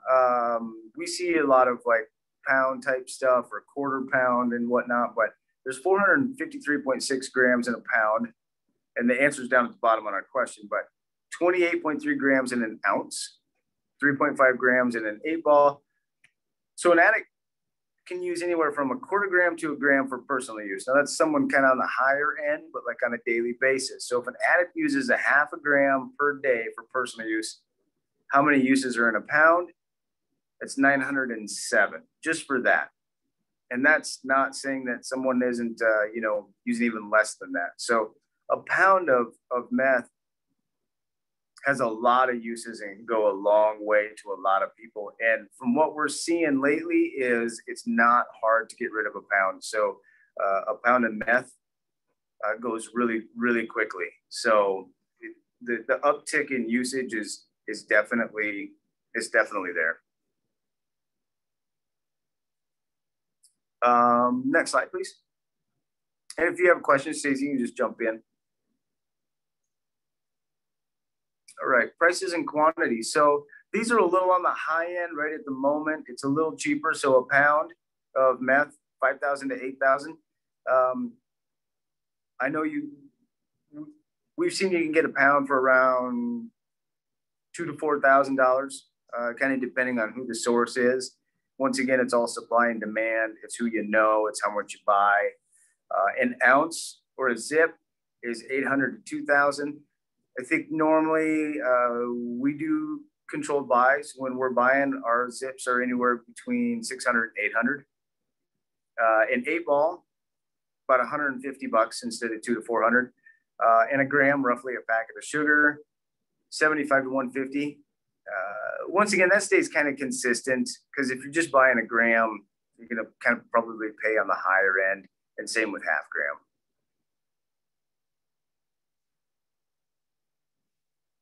All right, we'll just jump to the next slide. So these are just some photos of some of the stuff that's been seized during the investigation. So a lot of money can be seized with this, of course. So top left picture is, there's a shotgun down there, and then an extreme amount of cash.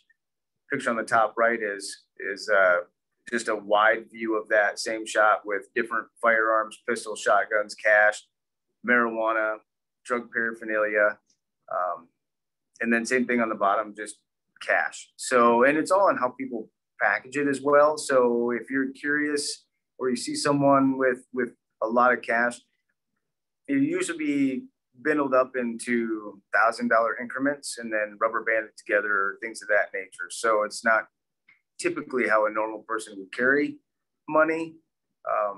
Doesn't mean that they're a drug dealer. It just means that, there's could be a possible red flag with that. But we see a lot of cash seizure with the larger operations who are dealing a lot of drugs. Right, next slide. So methods used. So snorted, not super common. Some people do that with meth. You can either snort it or you can do what they call a hotline, which is you take a glass tube. It looks kind of like the pipe, and we'll have a picture of it here in a second. But you heat up the end of the tube, and then once that is super hot, you snort the methamphetamine through the tube. And what happens is it hits that hot pipe and kind of dissolves as it goes through into a vapor. So then when you inhale it, it's more of a vapor and it's not an actual crystallized product anymore. So it's a way to get a high a lot faster. Orally parachuting, which is something that used to be done a lot. It's not so much anymore. Swallowed whole, wrapped in toilet paper. Toilet paper kind of acts as a barrier as it gets moist and helps break down. And then, or put into pill caps. That's just one way of transporting it as well. They can pack it into pill caps, and then you can either open it that way or just take the whole pill itself. So those are just a few of the methods of use. Obviously, there's smoking, there's injecting. And on the next slide, we'll see the other aspect of it. So injected, syringes, spoons, Q-tips. So if you're going to inject something, you're going to put the product in a spoon with a little bit of water or something of that nature. You're going to heat it up to where that product kind of melts down. You put the cotton ball in there, or like a Q-tip end or something of that nature. You put your needle into that, and then you pull the product up through that. That helps to filter out any maybe larger chunks or any impurities that are sitting in there. So you get more of a cleaner product for a better high. Smoking it, glass tube or a glass pipe like that. Something you'll see common with a meth pipe like this is it's a glass tube with the bulb on the end, and there's a hole on the top. If you had a cocaine pipe like that, the hole wouldn't exist. It would actually just be a closed end. So meth pipes always have the hole on the top. You can drop the product down in there and it vents. But that is the same principle as you put the product down in there. You add a little moisture, you heat it up. As it starts to kind of boil and break down, creates smoke, and you inhale it. Those tubes you can actually buy on Amazon. They're super cheap. They're called incense burners, I believe. So they're not hard to get. You can buy a whole pack for like 20 bucks. So those pipes, those glass tubes, glass pipes are very, very, very easy to come by. All right, next slide. Like I said, you can jump in anytime if you have something. So this is gonna be a kit or something you're gonna find maybe in a house or like searching a car. So in the top left, a lot of syringes, you got the spoon. A syringe is also goes by the name of a rig. When people use syringes to get high or inject, they call it banging. So that is common. A lot of times people not seeing a lot of reused needles, which is good. But this is a case where that kit had a lot of rigs in it with the spoon and ready to go. And then same thing in the bottom right. I believe that's a diaper bag and it's at the bottom. Unfortunately, we do see a lot of that type of thing where it's concealed in something like that to obviously try to throw someone off. But there again, a lot of rigs or a lot of syringes in the bottom of that. And that's just that way it's readily available for the person who is needing a fix. Next slide. Dan, I have a question here from one of our participants. Is there a needle exchange program here? And I think there's not, but because I think I just heard something on that, but I'm gonna address that, leave that to you. Yeah, so I am not aware of any needle exchange program whatsoever. I do know that the prescription drop off is at the sheriff's office and I think a few other locations. So any old prescriptions you can drop off there. But needle exchange, not that I've seen anywhere yet in this area. We do see a lot of when we make contact with a user, a heavy user. There's a lot of receipts for syringe boxes, so diabetic syringe boxes. So and even in drug talk, you know, when we look at cell phones or when we talk to individuals, it's the same thing as they always ask, you know, do you have a clean? What they're talking about is a clean syringe or a clean rig. So I think that's a good sign. I mean, I don't obviously want anyone to use drugs, but it's nice and to see that people aren't trying to keep reusing or use someone else's stuff. So as far as an exchange program, unfortunately, no, I haven't seen one here yet. I don't know that anything is even in the works. But I do know from a lot of the drug talk and review and investigations, people are trying to find clean rigs so they aren't reusing others.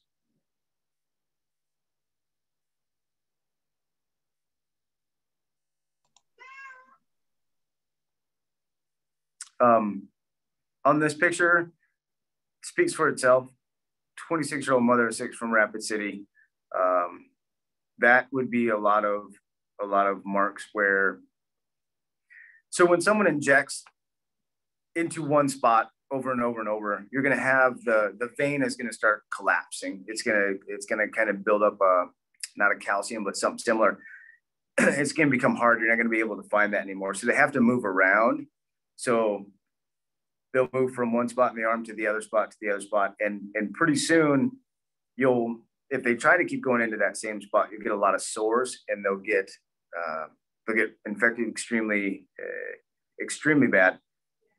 And there was an individual who was arrested a while ago, but the tops of his hands were completely gone, and you could see the bone through it because the injection site was used so often that it just started deteriorating all the skin and the muscle, and what was left was pretty much the top of his hands were open. So, but this is not uncommon for people who inject any kind of drug, is to move it around because the veins are collapsing.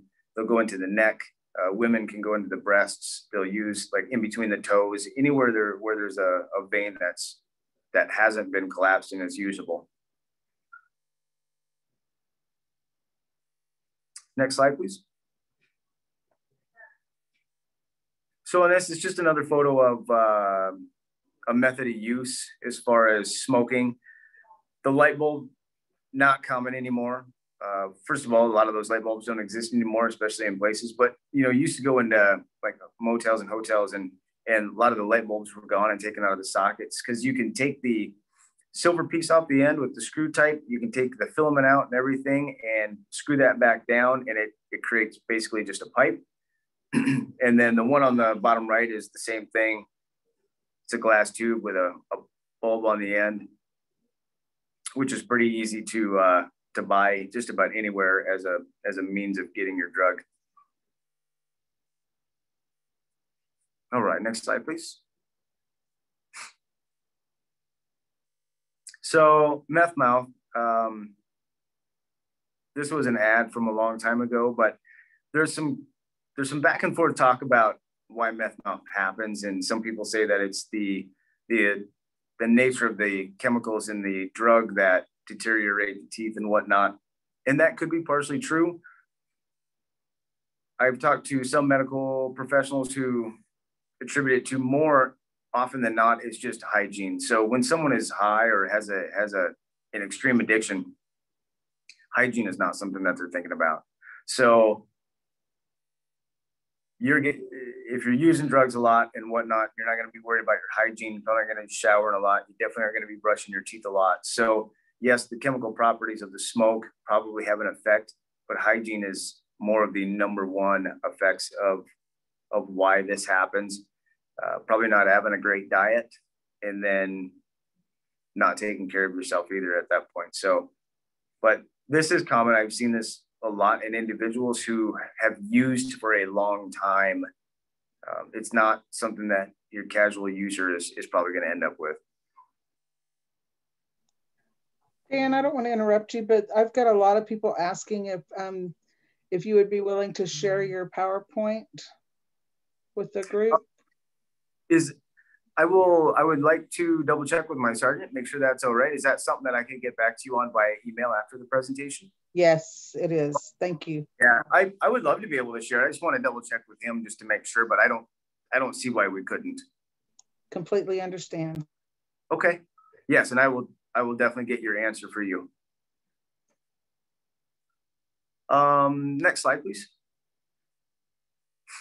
And then once again, we try to add a little humor every now and again because it can be heavy on your heart. But if your crystal meth dealer has all their teeth, they're the cops.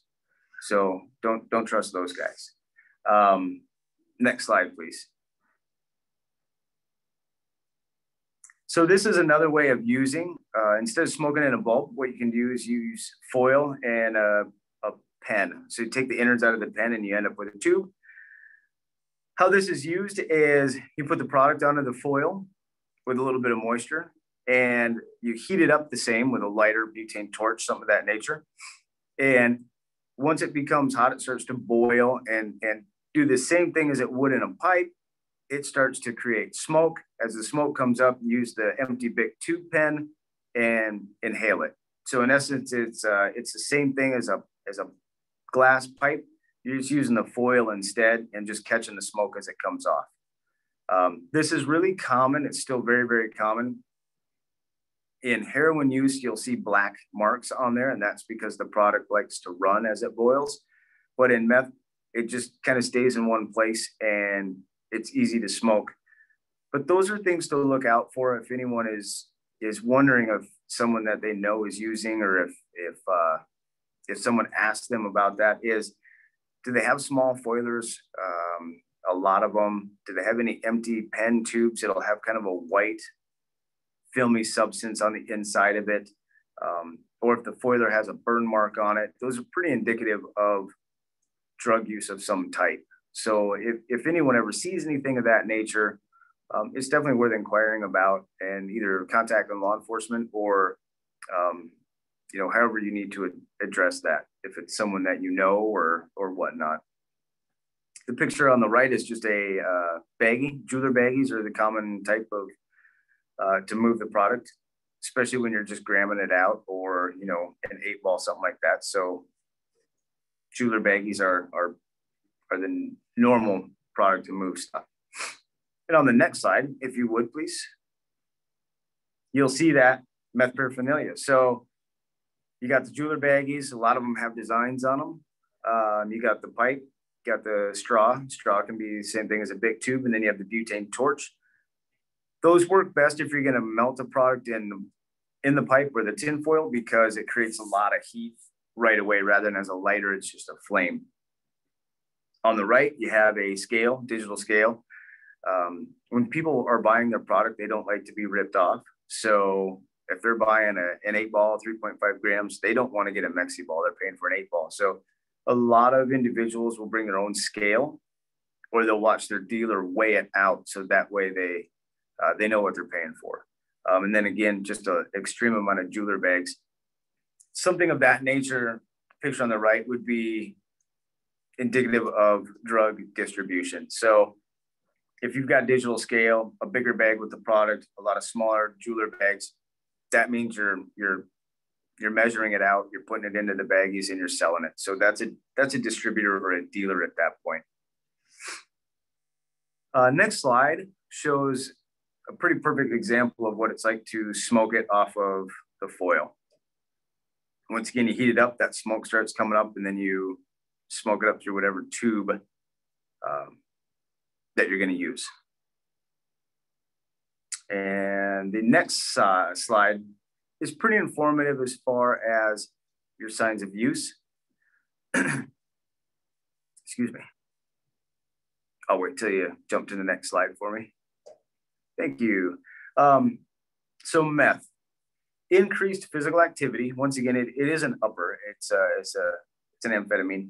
Increased blood pressure and breathing rate, elevated body temperature, heavy sweating, loss of appetite, which is why in that one photo you saw the lady who looked fairly normal in the beginning as opposed to years later with the sunken cheeks and things of that nature, is it's a weight loss. You don't feel like eating, you're elevated. You just want to do something. Definitely not sit down to eat. Patchy skin discoloration, sleeplessness, paranoia, or irritability.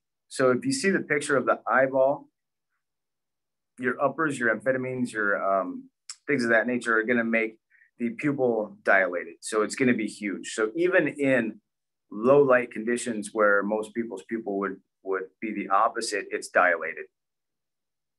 So what happens is as we talked about earlier, you get on a bender or you get meth use in maybe you're new to it, not used to it. But all of this happens, increased physical activity, increased blood pressure. And then what can happen is if you stay on that bender for too long, your body can start overheating and going into almost a survival type mode. So I think if people haven't, there's some videos out there on YouTube and stuff where someone is been on that and they start sweating profusely. Usually they strip naked, down to no clothes, extremely elevated attitude, highly aggressive. More than likely, if law enforcement arrives on scene, I've seen it where tasers have zero effect, and the strength out of somebody who is high like that is phenomenal. It's like having a massive dump of an adrenaline, but it's consistent. It doesn't just hit and then go away like a normal person. It's constant, but with that constant elevated heart rate, blood pressure, adrenaline, that's when your heart can only take so much. And then people, have died from exposure or from meth usage due to that, because your body can only take so much. At that elevated state, your heart is technically only a muscle. So it'd be like doing curls, nonstop for 3 or 4 days. At some point, your arms are just going to give out. You're not going to be able to, and your heart's no different. So there are cases where meth has definitely caused fatalities due to that overusage, and then the body just going to an elevated state, and it just has no way to come back down. All right, and the last slide is questions on meth. I know we've already been discussing a lot, but any other questions that I can answer for you?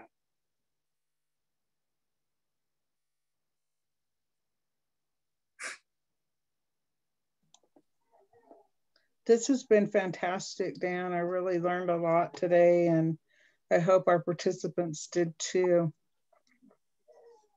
Yes, it's unfortunately in our area, in the whole Rapid City and surrounding area, we have agents who work down on Pine Ridge Reservation as well, and around that area.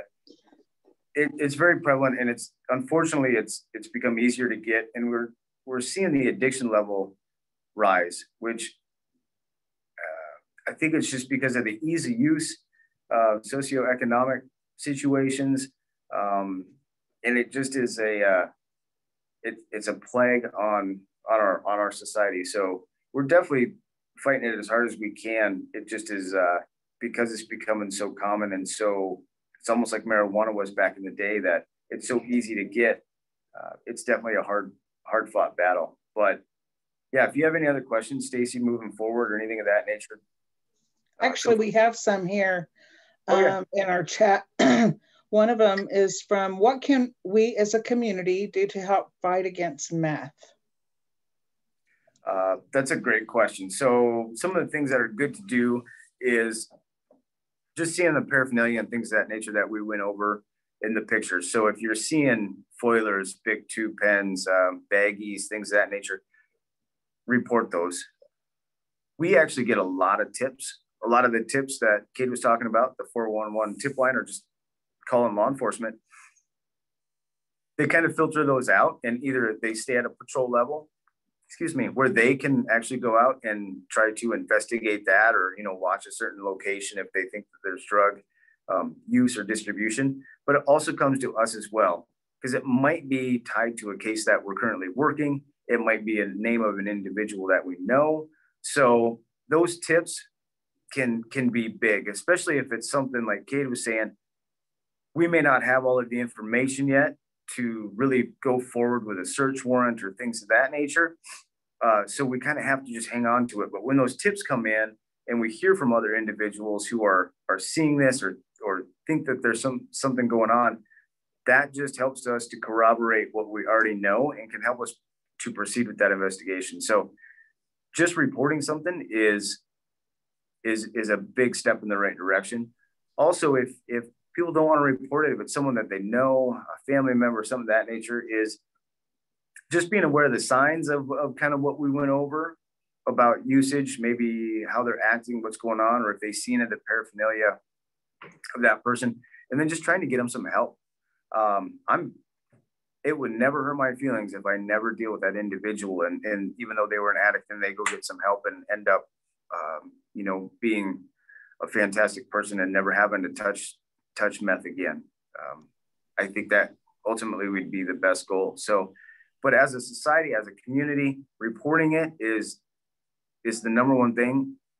We just get a lot of tips, and we do the best we can, but that is the ultimate goal and the ultimate way you can help, because we may already know what's going on. We just need that extra bit of information. And if someone never says anything, then we just have to wait.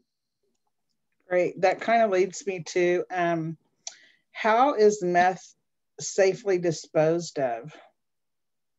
So when we take meth off the streets, no matter what we find, it's placed into our evidence section at the Rapid City Police Department. That's a secure facility. And then once the case is done and prosecuted, and whether that individual was sentenced or not, all of the drugs that are seized throughout a certain time frame, once they're available to be thrown out of that case, they're all sent to a area and basically used in an incinerator and burned down to nothing. So nothing ever goes back out into the system. Nothing gets like flushed down the toilet. It's all incinerated. So like, and this kind of leads into the next one. Like, how would people protect themselves? Like, if they went into a home where somebody's been smoking meth, or, you know, like say there's, you see your roommate or your kid or your spouse, and you know that they've been smoking, you're not ready to call the police on them yet, but you want to dispose of that. Like, what would you encourage a person to do to protect themselves and to get rid of that? Sure. And that's a great question, because yeah, someone may not be ready to call law enforcement on, you know, the person that they love. So, you know, really the safest way at that point, you could just dispose of it in your trash can, making sure that the individual can't get it again.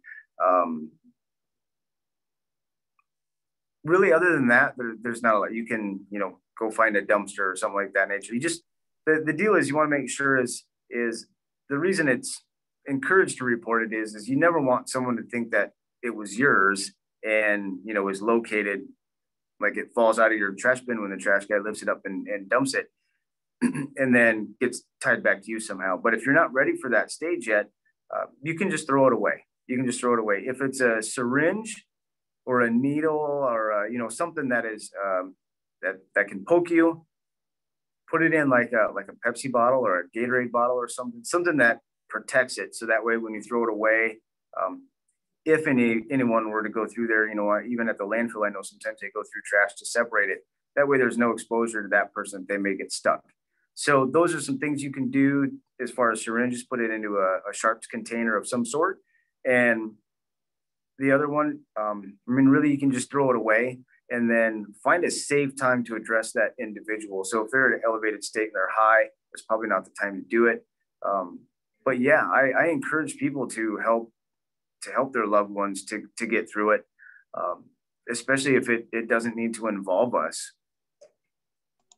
You know that there's actually a couple more questions here, but I think about, you know, whenever I go to the reservation and we see these houses that are boarded up, and of course, housing is such a huge issue, not only in Rapid City, but especially on the reservation. We've got, you know, sometimes 4, 5, 6, even up to 10 families living in a single family dwelling. And so we see these houses that are boarded up that not usually, but, you know, oftentimes that's an indication that meth has been used in that house, and they have to go in and detoxify it or whatever. So I guess maybe when we were talking about disposal, you know, that's kind of where that came from. Brandon asks here, is more being done to help children who are being exposed to meth and the living conditions and behaviors that go along with it? Yes. So I know it's a common theme amongst everything. DSS they have numerous cases. But yes, when drugs are involved and when we get involved and there's children, we take a lot of steps we don't just release them with somebody in hopes that works out. I mean, we take a lot of steps to make sure DSS is involved, the case is there. That way they're not put and forced just right back into that environment again. That steps need to be taken by the parent or whoever is the guardian of these children, that if they were to get them back, hopefully they've gone through their treatment, or you know, something has happened to where these kids are not just forced back into a bad situation. Because I think maybe years ago that probably did happen. But now it's much more strict. The laws are more strict on that. And so I'd like to think that, yes, we do we do our part on the front end to get the kids out of that environment. I know DSS then takes over at that point. And then I can't say for certain because I don't follow through every case as far as what DSS has done. But I know that they have protocols in place that they do not release the children back to that guardian until they've proven that they finished a treatment program, or the other protocols or stipulations that they have in place. So yes, there's a lot more is being done to try to keep these kids safe and out of that harm's way. And so they don't just see it as an okay thing to do and grow up and end up being the next addict. Also, I know as far as babies who are born with meth in their system, unfortunately right now, there is no charge that can be given to the mother. So that, and it's not so much an unfortunate deal, but it kind of is, because then that baby ends up having to go through a lot of withdrawals and a lot of heartache for no resolve whatsoever. So as far as meth-borne infancy, we get those cases all the time, not so much UNET, but I know our investigations division, as soon as the hospital is aware that that baby has meth in their system, they are called and investigation starts on that. So immediately law enforcement and DSS are involved on that newborn. And that is pretty much the way it goes as well with other children when we are involved in a drug case and we find that kids are living in that home. Okay. I think one of our last ones is, can you turn drugs into law enforcement without any questions? Yes and no. So what I mean by that is, if you want to just turn drugs in and say, let me say this, if you found drugs somewhere or they were in your house, they're not yours and you're not a user, and you say, hey, like, these are my house, I don't know where they came from, you're probably going to get some questions like who was there and things of that nature. On our end, we would do that to just try to find out and see if that's an individual we could talk to and maybe find out who they're getting from. So we can try to work up that ladder. We're not there to jam people up on that sort of thing. I'm not going to charge anyone with that, especially if it is theirs, because they're trying to do the right thing. And why would you get disciplined for trying to do the right thing and then ever think that you would come back and do it again? So we're advocates for that. Question free, it's going to be a little tough, but if you're there's also called an amnesty box, and I believe that is over at the CARE campus. It used to be at the old Detox, but now at the CARE campus on Kansas City Street. You can put in whatever you want in there, and there's no questions asked. So if you've got syringes, meth, heroin, I mean, if it's whether it's yours or not yours, and you just want to get rid of it, no questions asked. You can take it to the CARE campus. There's a green box. It's an amnesty box. And you can put it in there, shut the lid, kind of like a postal deal. It goes down to the bottom. And every couple of months, an officer goes over there and empties it. But we don't know who it comes from. There's nothing attached to it. We basically put it in evidence to be incinerated. So that is another way that you can do that. That's really nice to know. I didn't even know anything like that existed. Yes. Yep. Well, I want to thank you today for your time, Detective Rose. I think we got to thank you for your presentation. It was very informative, and I agree with that. It definitely was. I know I certainly learned a lot, and we look forward. I know you're going to do a few other sessions for us, and we look forward to that. And I look forward to hearing from you also about your presentation slides. We certainly understand if that is your intellectual property, and they may not be able to be shared, but we hope that we can. So yes, thank you so much. I want to encourage everybody. I posted my email in the chat box. I also posted a link to our survey. If you could please, please, please take that survey. We would certainly appreciate it. And thank you so much again to you and Cade. I'm not even going to try to say his last name because I know I'm going to mess it up. You're welcome. Thank you so much. Thank you. All right. Have a great day. You too.